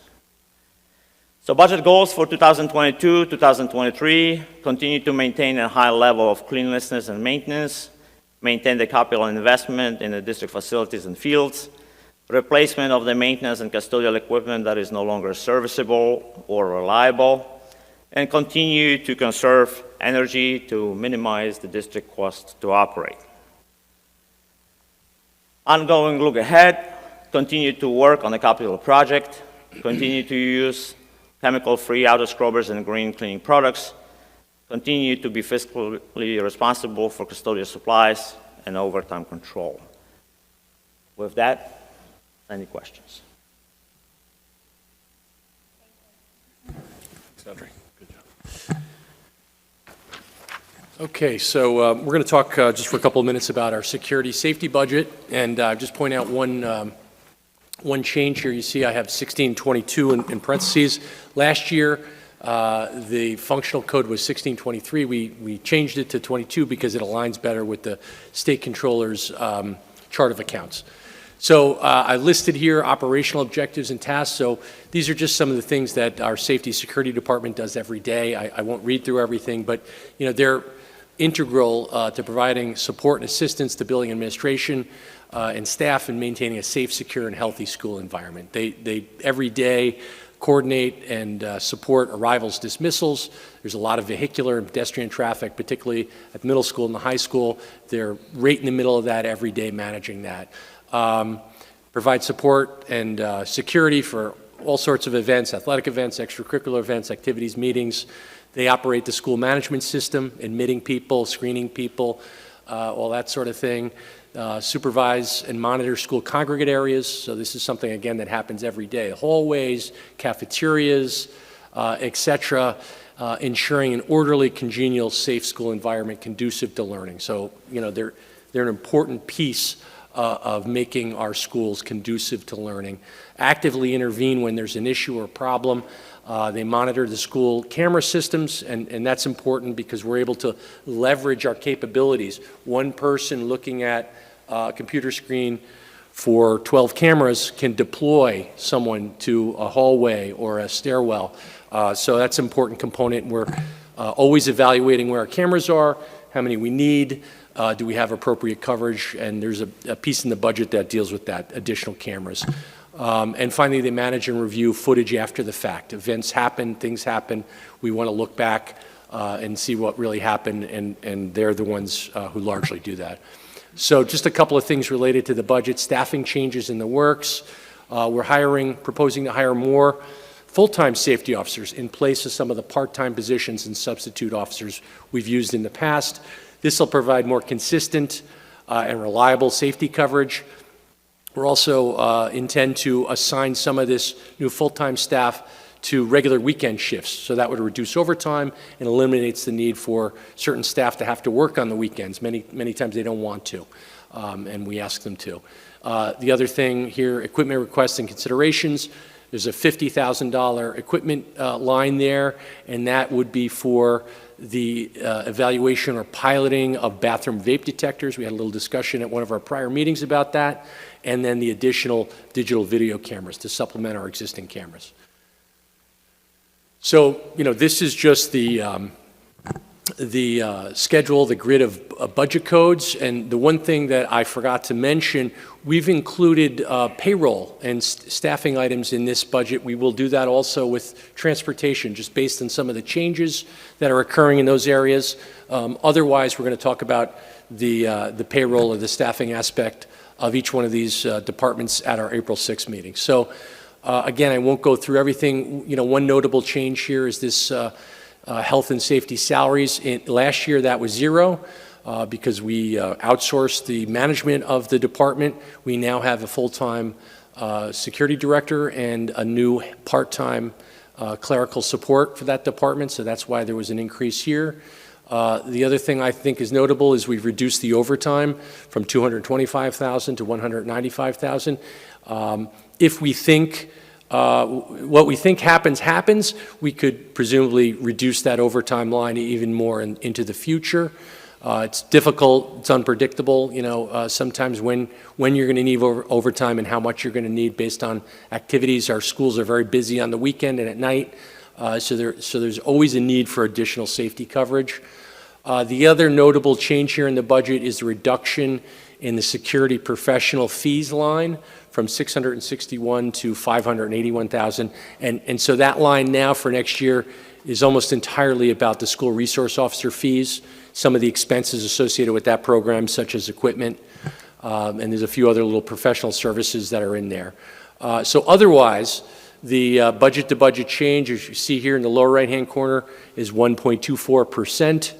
And we're proposing a budget for next year for safety of $2,177,089. And, just for context, for fun, I sort of put in the 2016-17 security budget. It was $1,122,000 approximately. So we've had a 94% increase since that time in that 6-year period. So a lot has changed. Obviously this is incredibly important. It's largely driven by the school resource officers in our building, which are incredibly important. But to have these things, you have to spend money on it, and it impacts the budget. Finally, here in the lower left-hand corner, we're just showing our staffing levels, and that has grown. We have 1.5 administrative and clerical. We're projecting 20 full-time contracted officers, so that's an increase from the current levels. We're reducing our sub-pool. We're saying it's 12, and now we have 7 school resource officers. So any questions? Okay, great. With that, I'm going to turn it over to Dr. Vargas.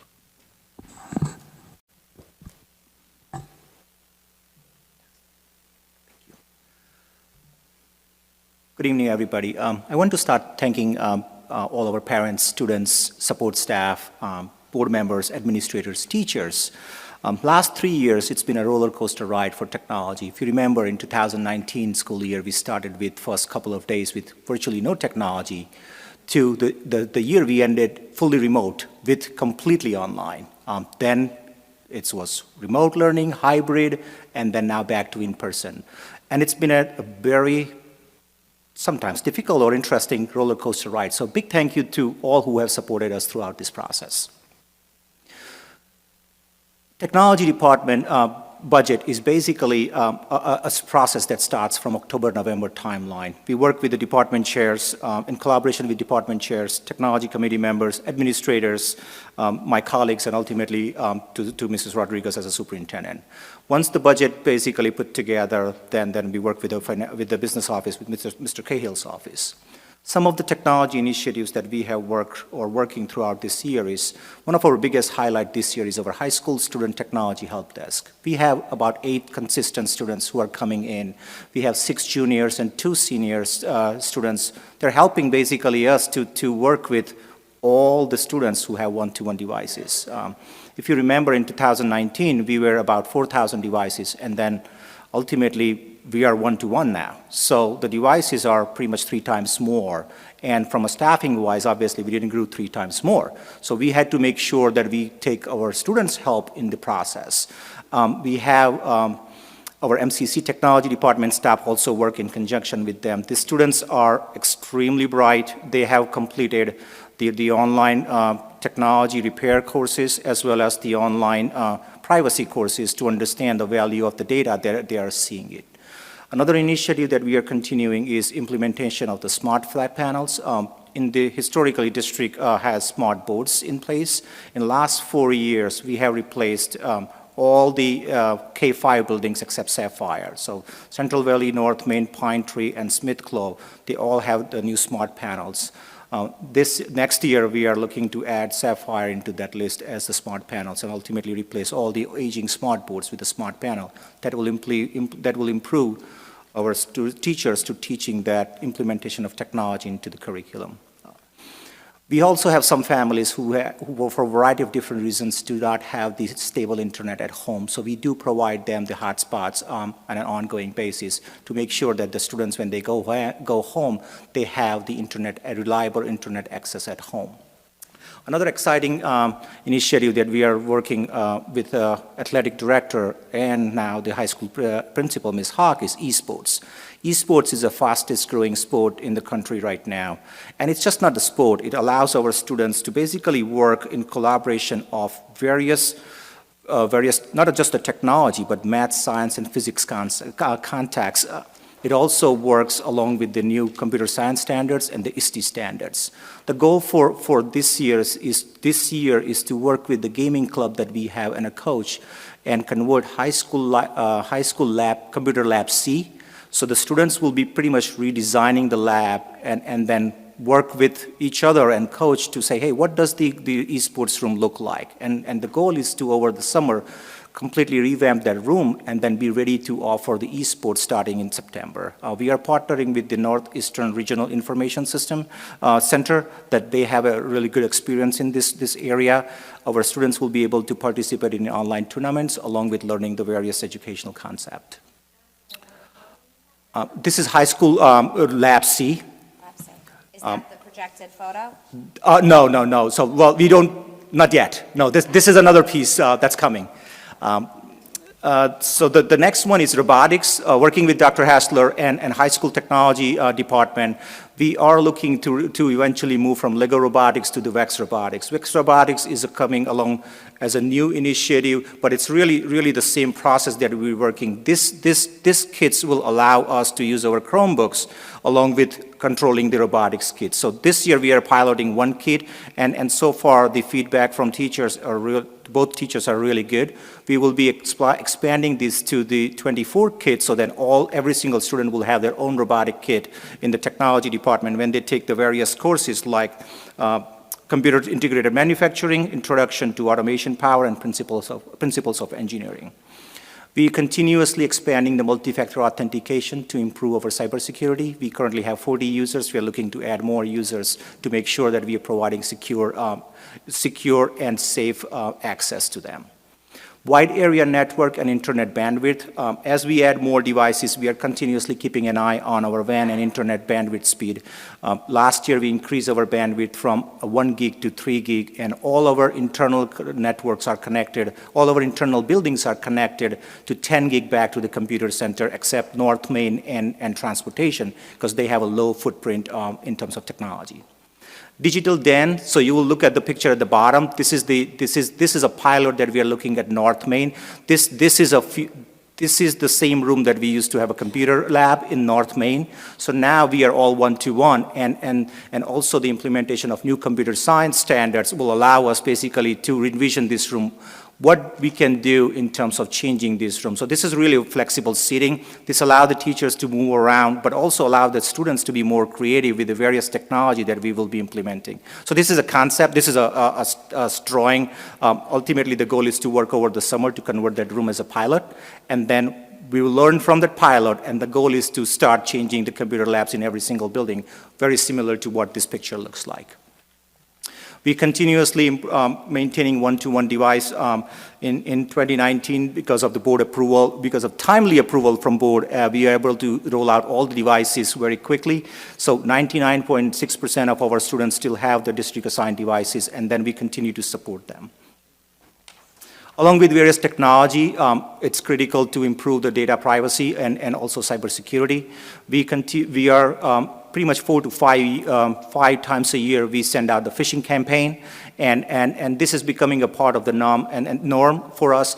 And as soon as we send out the campaign, we usually within a minute or two we start receiving the emails from the teachers say, hey, this is something going on, and really big thank you to them, because they are really part of the solution in this process. Cybersecurity is a process, and it's basically everybody's responsibility. So our failure rate is about 2.1%, and the industry standard for the failure rate is 18.8%. So we have done a really good job in this area in terms of working with all our stakeholders in this process to educating them, but also sending the phishing campaign to make sure that they're paying attention. We have also implemented mandatory cybersecurity training for all our staff members. This also now includes substitutes, and 88.5% of our staff have completed this training. And what we do, we give them a 2 weeks from the beginning of their employment with Monroe-Woodbury, and then we provide them a specific direction. And if they do not finish their mandatory cybersecurity training, we end up disabling their device, disabling their account, because without the understanding of what the cybersecurity looks like in today's world, it is dangerous to keep their access open. And so far, the response has been really amazing. Once in a while, we had to extend their another week or so, but overall, close to 90% of the staff has completed this training. We're continuously updating our disaster recovery and incident response plan. This is another critical improvement from the cybersecurity side. So every even year, we improve our disaster recovery and incident response plan. And every odd year, we do our Nist assessment, which I'll talk in the next slide. This incident response plan, we also do some tabletop exercise, so that allows us to be prepared when the incident happened. And the incident could be a ransomware attack or a flooding, or a system is completely down and now all of a sudden we have to run the payroll. So this allows the technology department to be a little bit more proactive, very similar to what we do in the building, like a fire drills. We have also implemented the Nist assessment in last year. Nist is for National Institute of Standards and Technology. We have completed their assessment. The way the assessment works is at the end of each assessment, the third-party company which we do the assessment, they provide us some recommendation. And then ultimately the following year, we implement those recommendations. This allows us to be a little bit more maturing in our cyber infrastructure environment and ultimately be prepared to deal with if something else goes wrong. This year, we also completed National Cybersecurity Review. NCSR is a part of the group called MS-ISAC, which we are a member of that. MS-ISAC is a multi-state internet protection agency. It's actually a national agency that we are part of this. And this NCSR review allows us to see where we are in maturing our cyber infrastructure and what are the process that in next 3 to 5 years that we will have to take. So completing this review on every 2 years allows us to be developing a really good internal program of what does the cybersecurity means for us. We also continuously improve the process of vetting the various software or data privacy agreements and make sure that any vendor that we give out data have signed the data privacy agreement before we provide them the data. And if the vendor do not follow the data requirement, then what are the role and responsibility of the vendor? We continuously, we are in a process of implementing the New York State Education Law 2D compliance tool called Symmetric. This is the tool that allows us to basically track our maturity of the cyber infrastructure and are we in compliance of the Ed Law 2D. And the last piece on this one is the implementation of Central Depository System, HANUIT. As a part of this year's board goal, we have selected HANUIT, and we are in a process of rolling that system to all the end users.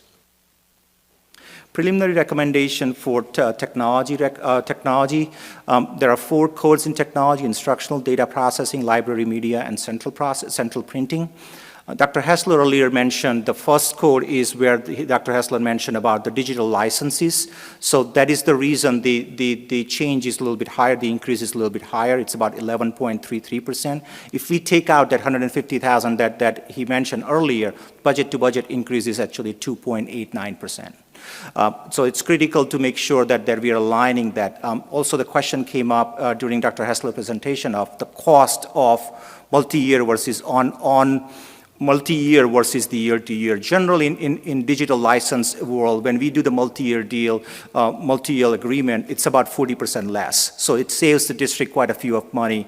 The other important part is if we do every year the agreement, it also forces technology department to reconfigure all this system every year one at a time. And there is a significant investment of resources go in terms of implementation of the Envision Math program. So that was another reason to make sure that we actually do the multi-year agreement with the Envision. Data processing, the code is, its budget to budget increase is 2.88%, very modest increase. Library media, it's actually negative 0.53%. We were able to reduce some of the databases that are not in use, but also add some more, and the cost adjustment was a little bit negative. Central printing, we continuously work with our vendor to make sure that we get the best return on the investment that we provide. We are in a process of changing the large fleet this summer. The new machines will be a little bit smaller but faster, and we are able to keep the cost to the same as last year, so this year, so the increase of budget is 0%. What does the total technology looks like in the district? So In last 3 years, so if you remember in my presentation in 1819, this table, the total devices we had was about 3,500. Now the total device is about close to 11,000 devices. And this is just the distribution of the smart panels or smart boards versus the Apple devices, Chromebooks, wireless access point, and server. But the growth in the number of devices has been more than close to triple now.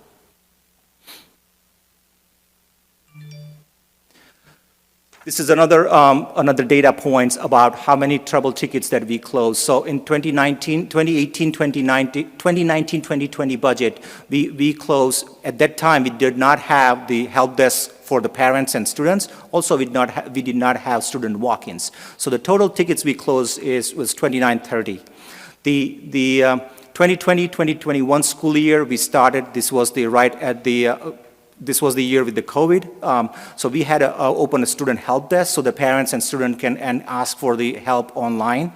And the total number of tickets we closed was about 6,638. And this year, which the year is not yet over, not only we have the regular staff support tickets and student help desk, but we also have implemented student walk-ins in all our buildings. So students can bring their devices to either, for high school, let's say high school student help desk, or with the TAs in all the K-8 buildings, and then TAs will try to troubleshoot that device, and if not, they'll send it to the MCC. And so far, we are at the 7203 number. And if you see the pattern here, generally when we come back in September, it's usually the higher number of tickets, and then it kind of starts kind of slowing down as the year progresses. Library media. Libraries are our flexible seating and design space. We have added, in last 4 years, we have updated libraries, Sapphire, Northman, Smith Clove, and Pine Tree. Next year, we are looking to upgrade library at the Central Valley here.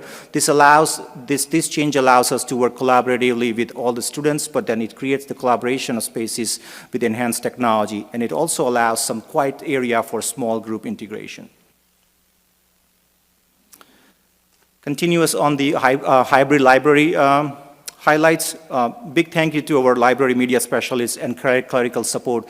They have been on a forefront of the library loaner Chromebook device program that we started in 2021 school year, and it's been really, really successful. This highlights some of the areas. If you remember, if you notice that on the bottom right corner, this is a new library space at the high school, and basically the small working space that allows basically our students to work on their podcast, some language testing, one-to-one teachers to student meetings, and a small student work group in that area.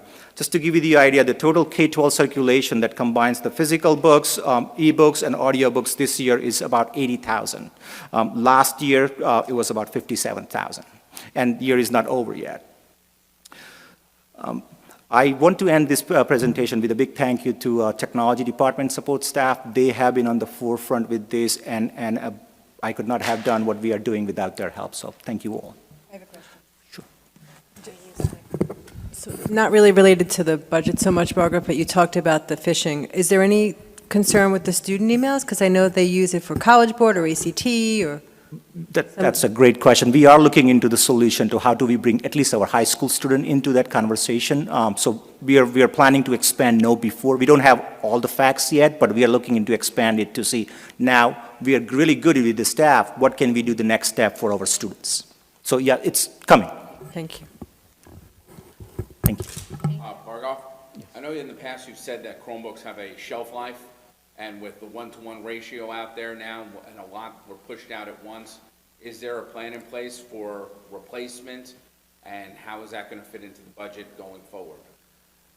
Yeah, so the question is, what is the replacement plan look like? So as a district, we do have the equipment replacement plan in place.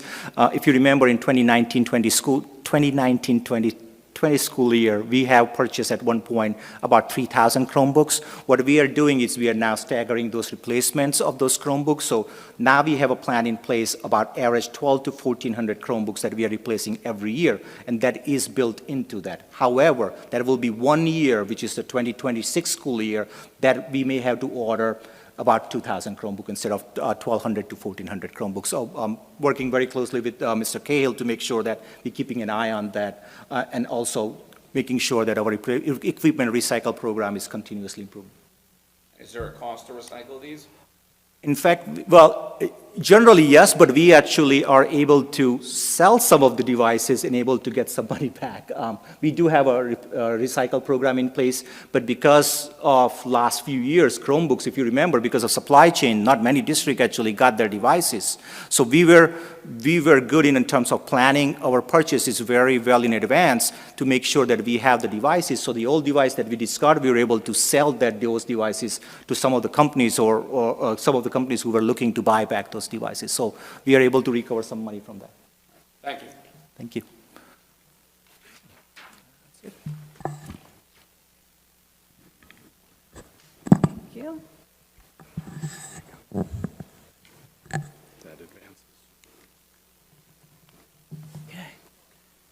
Good evening, and thank you for allowing me to present highlights of the 22-23 transportation budget. Starting with the school bus safety poster contest, and the poster contest for our department is two things. It shows that we are finally getting back to something that resembles normal, and that everything that we do with our children in mind. So the transportation department has faced some challenges, and we also have some new developments. As far as human resource issues, since March of 2020 to present, we lost through normal attrition and through COVID fears, 40 contracted drivers and 10 substitute drivers.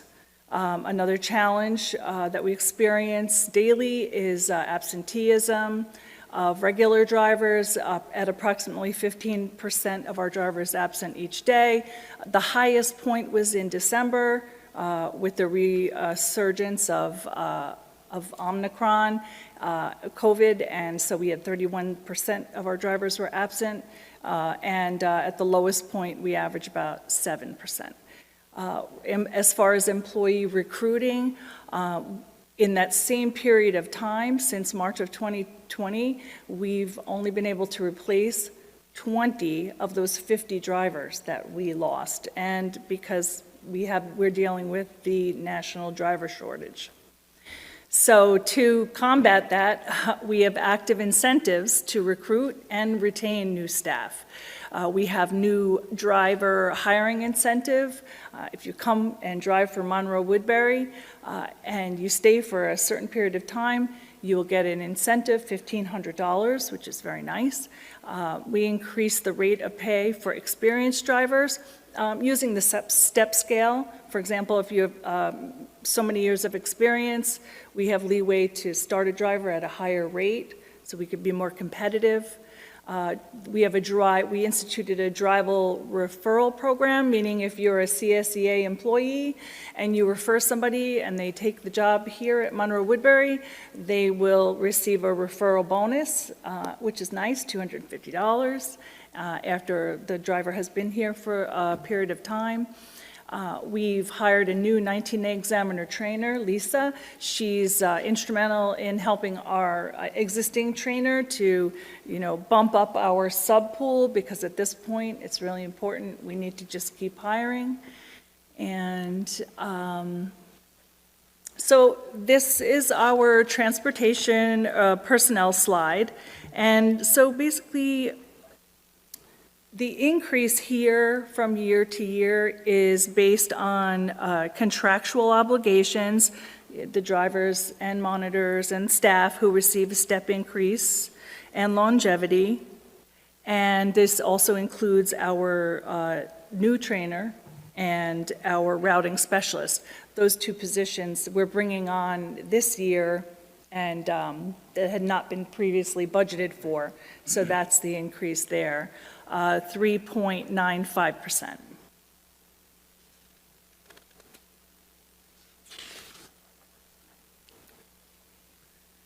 All right, so we're going to talk a little bit about contract transportation cost drivers. So we have seen an increase in enrollment in our non-pub public yeshiva students, and there, right at the top in the light purple grid, you'll see the increase over the years since 2017-18 at 572 students to currently 1,540 students this year, and, you know, the growth is still happening, so we anticipate we'll have more at the end of the year, but we are anticipating a 20% growth for next year. Athletics. So because of the driver shortage and because we are unable to, pull our permanent drivers off of their routes home to school, we've had to enlist the help of outsourcing private contractors to cover our athletic trips. Now, the last normal athletic trip year we had was 2018-19. And in that year, we did 615 trips, and we did 169 weekend trips. Now, during the week, the routes that we can't cover, that's covered by we outsource those athletic trips. But on the weekends, we offer those to Monroe-Woodbury drivers, and generally, we are able to fill those, so that's good. High-cost transportation. In the beginning of the school year, school opened. Unbeknownst to us, BOCES was the cooperative transportation we used. They weren't able, their drivers did not come back. This is, contractors who, their people were laid off, and many of them didn't return. And so we found ourselves in the beginning of the school year in a driver shortage of our own, and then not having the contractors that we rely so heavily on able to help us. So that created an increase in the number of runs covered locally. We took a couple of them back and did them in district. And then we had to rely on other contracts where the beauty of the BOCES cooperative, for those of you who are not aware, is that it gives us the ability to share the costs. We have many routes that are shared with 3 and 4 school districts. So a route that, sharing 4 ways is just the way we want to go, but if they don't have the availability, then we have to go to use other sources. So here is a pie chart with a breakdown of contract transportation code 5540, 9,255,350, 49%. Well, I'll start from the top. The Monroe-Woodbury, the purple, is that's a very small portion, and that's what we're doing to ensure that if we get to the point where we don't have enough drivers, that we can use a contractor for home to school, maybe 1 to 3 routes a day as needed. Then we have McKinney-Vento transportation. We have, that's very unpredictable. We're not sure from year to year, month to month, how many displaced students we might have. The yellow is the non-public yeshiva students, and 4,505,000. Other non-publics are in the light blue, 1,333,312. Athletics that we outsource, 563,707. And high cost and COSA routes, which is basically, our students with special needs who attend programs outside the district. And that's in the green area. 25%, 2,294,975.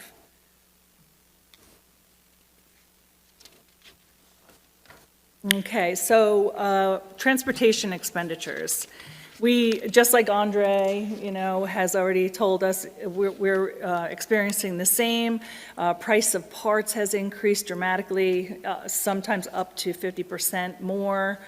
Some of the parts and supplies have extended lead time. We wait a really long time. Fuel prices have increased. We've really broken down what we used last year, because even in a hybrid situation, we still went to school 5 days a week, and we're still basically doing that same transportation, 5 days a week and a couple of other runs that we do. And so we're able to really narrow down how much fuel we're going to use.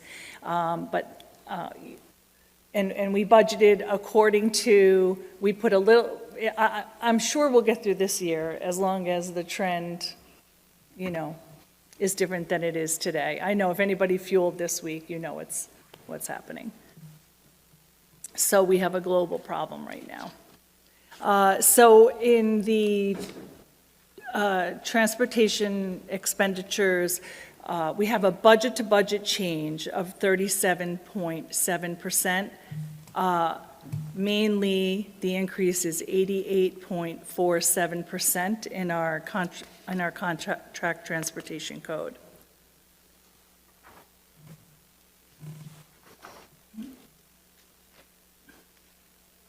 So I really just wanted to say to all the Monroe-Woodbury drivers and attendants that we could not have gotten through this really tough time if it weren't that they were such a great team. They stuck in there.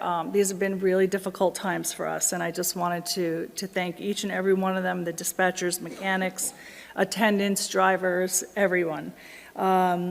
They are the backbone of our operation, and this picture just, shows that, it's an example of their generosity. They're really, really great people.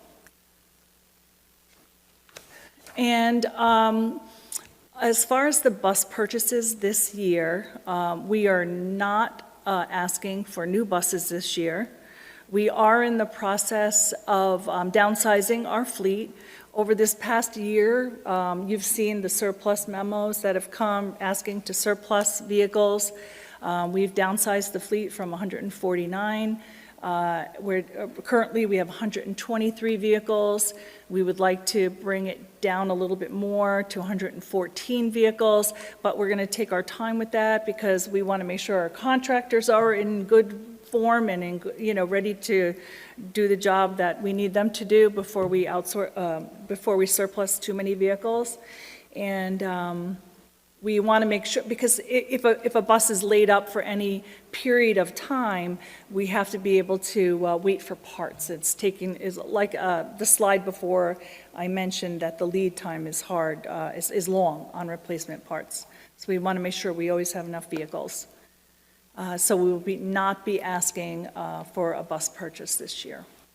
But we will use this time to start looking at infrastructure, electric buses. My assistant and I were at a workshop in Albany just last week, the week the school was closed, and we got to take a ride on an electric bus, and it's fantastic.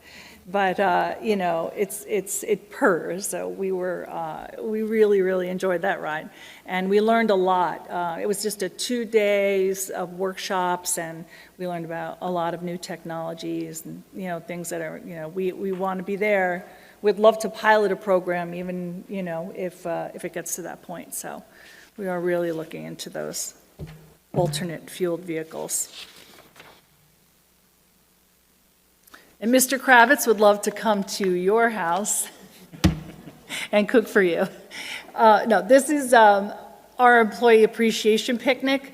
And you know what? We didn't have a lot of room for many pictures, but it was a big deal because this was the first time that we've actually gotten it. For 2 years, the drivers were really just checking in and disappearing because we couldn't be too close to each other. So even though, masks were still on, we separated and we actually got together and did something that we love, right? So it was 2 years and it really meant a lot for us to get together. And I thank all the cabinet who came by and helped us out to celebrate our drivers and our attendants. I went through that really quick. Does anybody have any questions? Anybody? Okay, thank you. Okay, great. Thanks.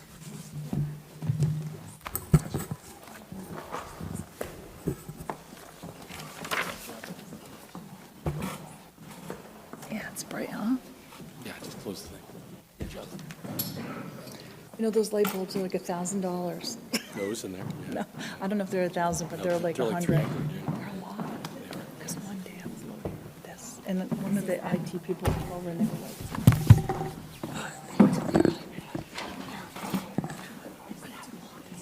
Thank you, Barb. It's just too much.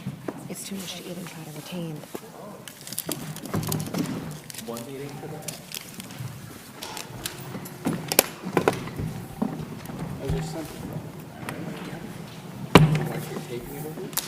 No, she was watching online. She's been singing the audio track. I heard he did good. Oh, there's like nobody in the audience. I know. I want to thank everyone who stayed. Yeah. Okay, thank you very much for the presentations. Moving on, we are on item number 13, approval of date of annual district meeting, budget vote, and election of board members. May I have a motion to accept a resolution establishing May 17th, 2022 as the date of the annual district meeting, budget vote, and election of board members? I motion.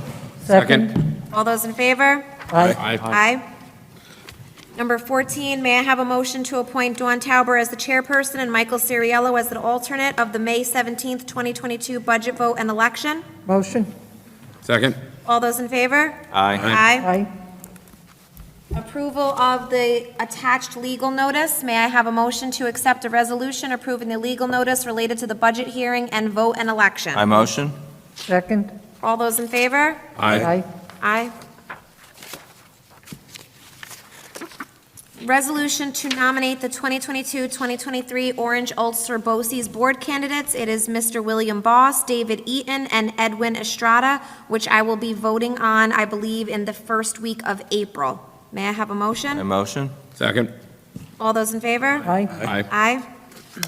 Aye. Committee reports. I'll go first with policy. We had a recent meeting. We are still working on finalizing our equity policy, so we have left off that we are going back to the attorneys for a little clarification on a couple of things. We have our next meeting coming up this week on March 15th, and we're hoping to get that policy wrapped up and move on to the next. Audit, Don? Patrick, if you want to. Yeah, so we had a meeting on, I think it was March 1st. It was kind of a brief meeting. We talked about the negotiation with the architects that was occurring based on the contract, and explained to the group, largely had to do with the methodology of fee computation. We've resolved that, and there's two contracts are on the agenda tonight for approval.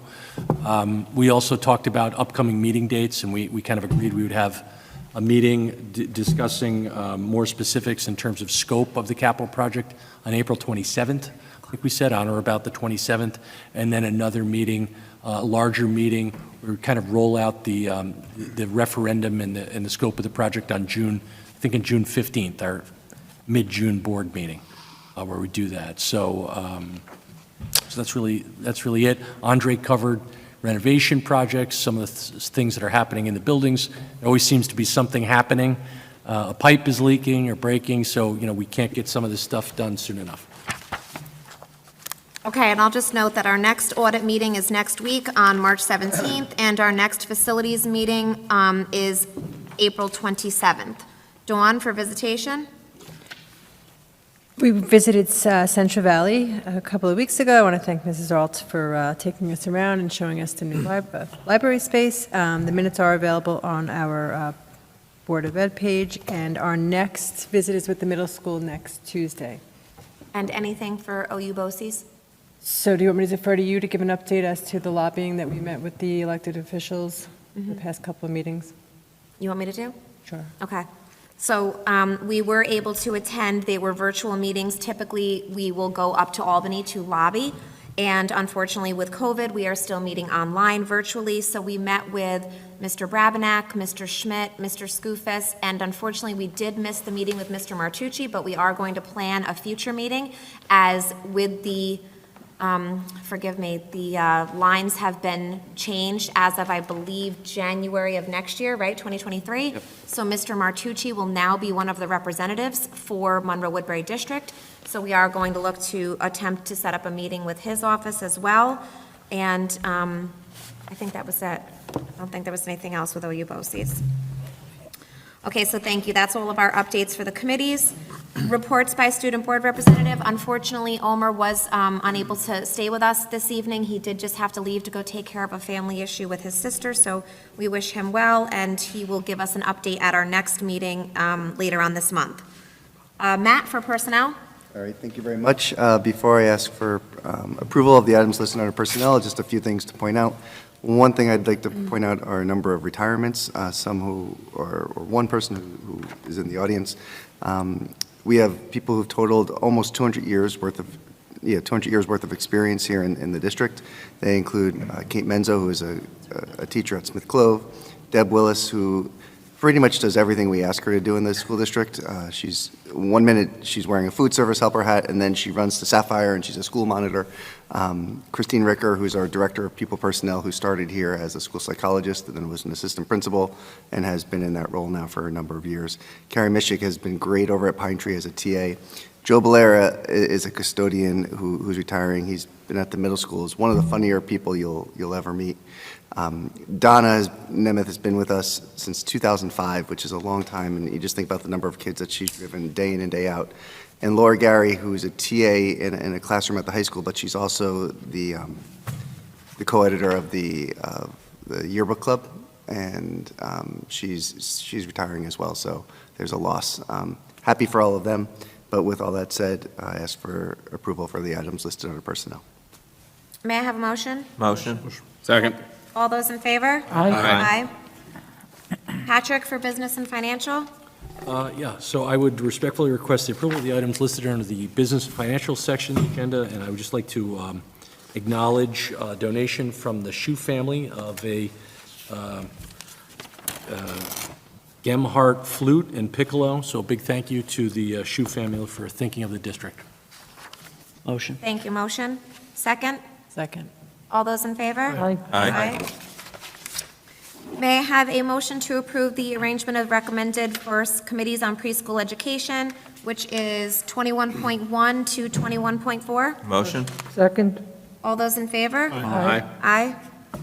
Reports by board and central office. Sergey? I wanted to thank the Cabinet for a very extensive presentation on education, budget, security, grounds, and transportation. This was a tremendous amount of work. Thank you very much, and everybody have a great week. Thank you. Dawn? So the spring, the musicals, the plays is like one of my favorite times of the year, and I thought that tonight's performance was absolutely awesome. I can't wait to go. I recently went to North Main's production of The Lion King, which was phenomenal. Unbelievable. Unfortunately, I missed Central Valley, but I'm looking forward to Pine Tree, the middle school, and the high school the next coming weeks. Thank you. Thank you. Don? Yeah, the voices, when they were warming up when we walked in, it was pretty amazing how professional the kids' voices. One thing I did want to mention, Stacy and I have been going to the BOCES meeting they're looking at a project at some point. I attended it this week, and we will be looking at a project there at some point. The exact amount, we'll still need to find out, but the way they're doing the project, it will look like a capital project to us.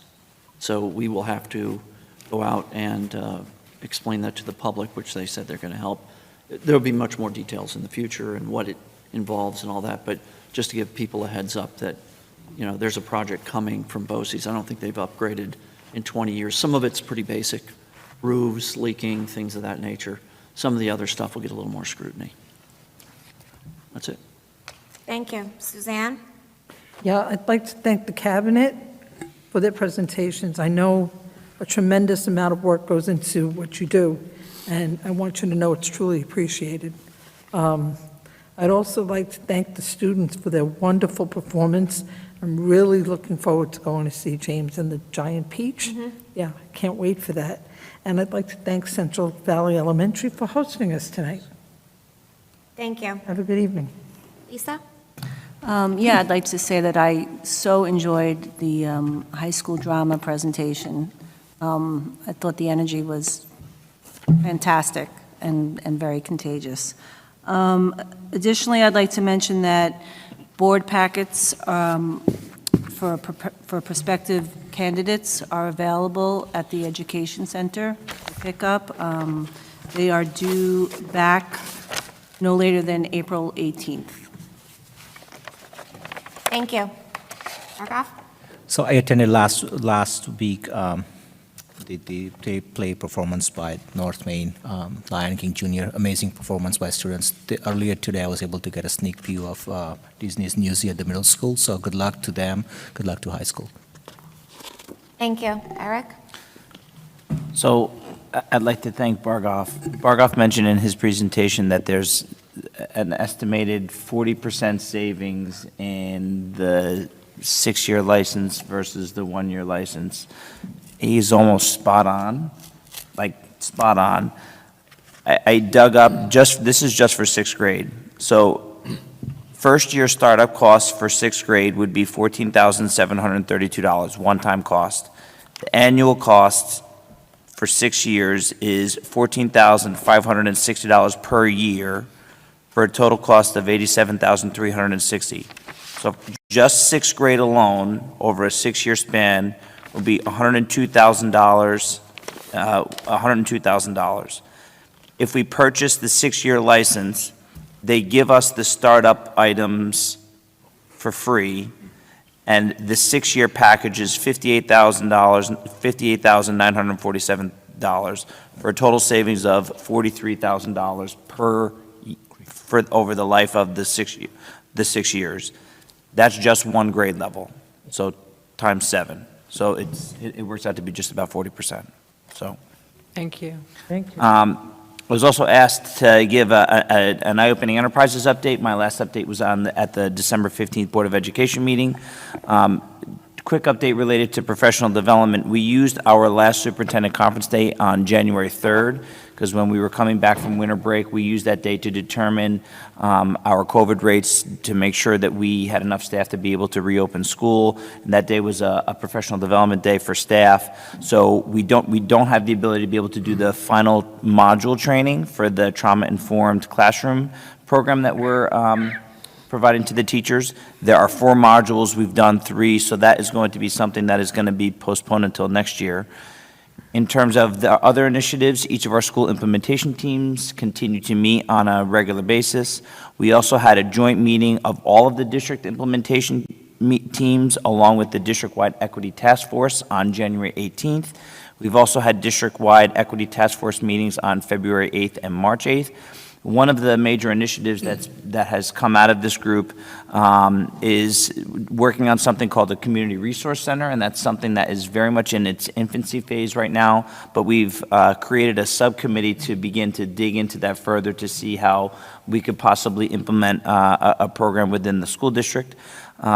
We're also working on an eye-opening summary where we're looking to summarize the work that has been done year 1 as well as year 2 of the program, and we hope to have those items published at the end of the school year, kind of breaking down a summary of the things that we've done over the span of this work, including the various professional development that has been given to the staff, the various work that has been done by the individual implementation teams at the building level, as well as the various district-wide initiatives that the Equity Task Force has overseen. So that's something that's going to be coming out in the future.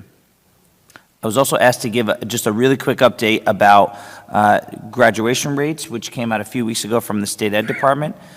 Just a reminder, our 2020 graduation rate, that's the class of 2020, which is through August of that year. We had 569 students in that cohort. We had 522 graduates, and our graduation rate was 92% at the high school. The 2021 cohort, so this past year's graduating class, had 618 students in the cohort for the high school, and 574 of those students graduated for a graduation rate of 93%. The state average for 2021 was 86%. One of the things that we're monitoring very closely is our number of dropouts, specifically related to COVID. The 2020 cohort had 22 students drop out, which was about 4%. That number dropped a little bit, even though the cohort was larger in 2021. We had 18 dropouts, which is approximately 3%. So that's something internally that we're paying very close attention to. When State Ed released their their press release for graduation rates a few weeks ago, one of the things that they noted in their press release was also they're monitoring very closely the impact of exempting students on Regents exams and the impact on graduation rates, because in New York State, in order to be able to get a Regents diploma, passing those Regents exams is a requirement. So because of the last 2 years of having those exempted, they're watching very closely on the impact on the graduation rate. So that's something also internally that we're monitoring. Dr. Hassler, can I just Sure. to just say that we were at a conference in Albany on Monday, and we We were were. informed by the commissioner that we are back with Regents. Regents will be provided this year. They will be administered, and so will the 3 through 8 testing. Correct. Right. Sorry, kids. What? I said, sorry, kids. Yeah, I mean, we kind of anticipated that. I mean, the 3 through 8 testing starts at the end of the month. I think all of the elementary and middle school families should have gotten an email from their respective schools, just kind of alerting them to those dates. We plan on administering them on the computer. They'll be in touch in the near future with a more specific building schedule, but again, the 3 through 8 testing starts in a couple of weeks, and we haven't heard anything to the contrary. And actually, out of the commissioner's own mouth on Tuesday, she said they're planning on moving forward. So beyond that, just a quick congratulations to the cast of Frozen at CV, phenomenal job. Congratulations to the cast of Lion King at North Main, also phenomenal job last week. Good luck this weekend to the middle school with Newsies, and good luck in 2 weeks to the cast of James and the Giant Peach. Also, congratulations to our Odyssey the Mind teams. They had the regional competition last week. Congratulations in particular to the 2 middle school teams and the 1 high school team that are going to be advancing to the state finals in Syracuse in a couple of weeks. And finally, as Mrs. McCleary mentioned at the beginning of the meeting that we're celebrating Women's History Month, I'd like to acknowledge one of our own young women who's out there breaking barriers. Congratulations and a big shout out to Chloe Chambers, who competed on America's Got Talent Extreme. Thanks, I was going to say that. Oh. We're going to make you go last now. No, So anyway, it aired earlier in this week, but she competed and she's out there breaking barriers herself. So congratulations to Chloe, way to go! She advanced to the next round. Mm-hmm. She got two yeses. She beat Simon Cowell in her slalom race, which is awesome. So congratulations, Chloe. Sorry. Okay, thank you. Patrick? Got to follow him, huh? Sorry. Okay. No, I just say congratulations to the new hires on the agenda, and I just want a big thank you to my colleagues for all the work with this year's budget. Have a good evening. Thank you. Thank you. Matt? I just want to, add on to what everybody else said. Congrats to everybody who are in the plays. We also have high school tryouts next week for spring sports, so good luck to everybody who's going to be trying out for that. Have a good night. Thank you. Jamel? Thank you to the cabinet for your budget presentations today. In some situations, I think people such as myself can get nervous when seeing 7 or 8 figure numbers, but to have them broken down and see how they positively affect our students and their families is definitely beneficial. So thank you. Please enjoy your Women's Month and remember the women that helped you to get to where you are today. And for everyone, have a good night. Thank you. Dan? I'm just going to wish everybody a good night. Thank you. Michael? I just want to thank the cabinet for all the work they put into the package that we had today. There was a lot of information in there. I did have a great visit last week with Mrs. McCleary at the BOCES in Goshen. I would say that it's really worthwhile to go there. The programs that they have and just the technology and the campus itself was fantastic to really learn more about. And I just want to thank everyone and wish you a good night. Thank you. Thank you. Elsie? I want to congratulate all of the retirees. A special congratulations goes to Christine Ricker. It is, I don't know, I tried everything to get her not to retire, but she's going, and I just want to thank her for all the work that she's done in this district. She's a remarkable woman, so thank you. I want to congratulate our hardworking athletes who competed at states this past weekend, and good luck to 10 members of the girls and boys indoor track and field representing Monroe-Woodbury at the New Balance Nationals Track and Field Championship in New York City. A special shout out to the chess team for earning an impressive second place in the Mid-Hudson Scholastic Chess League 2021-2022. A special shout out to a senior, Chris Motrakasis, sorry Chris, who took third place in individuals. MW 8th grader Caitlin Thau, a flute, and Leah Talbert, clarinet, performed with the New York State Band Directors Association Honor Band, made up of the top middle school band students in the state. So congratulations to these outstanding musicians. And finally, Future Business Leaders of America is hosting a blood drive on Friday, March 11th from 7:30 to 1 p.m. in the Monroe-Woodbury High School. Anyone age 16 or older may donate. Students can pick up permission slips at house offices or room 205A. Advance appointments are available, and I really do recommend that if you can donate blood, please do that. There is a shortage.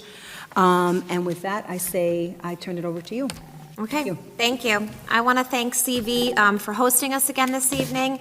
I know it's a lot of work that goes into having everything set up, so we definitely appreciate that. So thank you for hosting us again. Thank you to the high school students who came to give us a sneak peek of James and the Giant Peach. We're looking forward to attending in a couple of weeks. Same as that has already been said, I want to thank the presenters. I know it is a tremendous amount of work, and it's not just the people that sit up here and present, but you have teams of people behind you. So please go back and thank all of them. And it was a lot to digest, but if we have any questions, we know where to find you. Congratulations to all of our teams and all of the great students that we have that are really doing amazing things. As I say all the time, I encourage you to visit our website. All of this news can be found on our website, and I was going to say, I don't know if it's possible, I'm going to put Carol and Prudence on the spot, but the video of watching Chloe Chambers is pretty amazing. So I know, I want to say it's like 14 minutes. I don't know if we can actually link that. We do have a news story on there for her, but if we can actually link the America's Got Talent portion of her, I guess, tryout, they call it. It was pretty amazing, and she is just a wonderful young lady, and I wish her the best, especially for National Women's Month. And I think that's it. Thank you so much, and I have asked for a motion to adjourn out of the public portion into an executive session for the purpose of discussing potential litigation. Motion?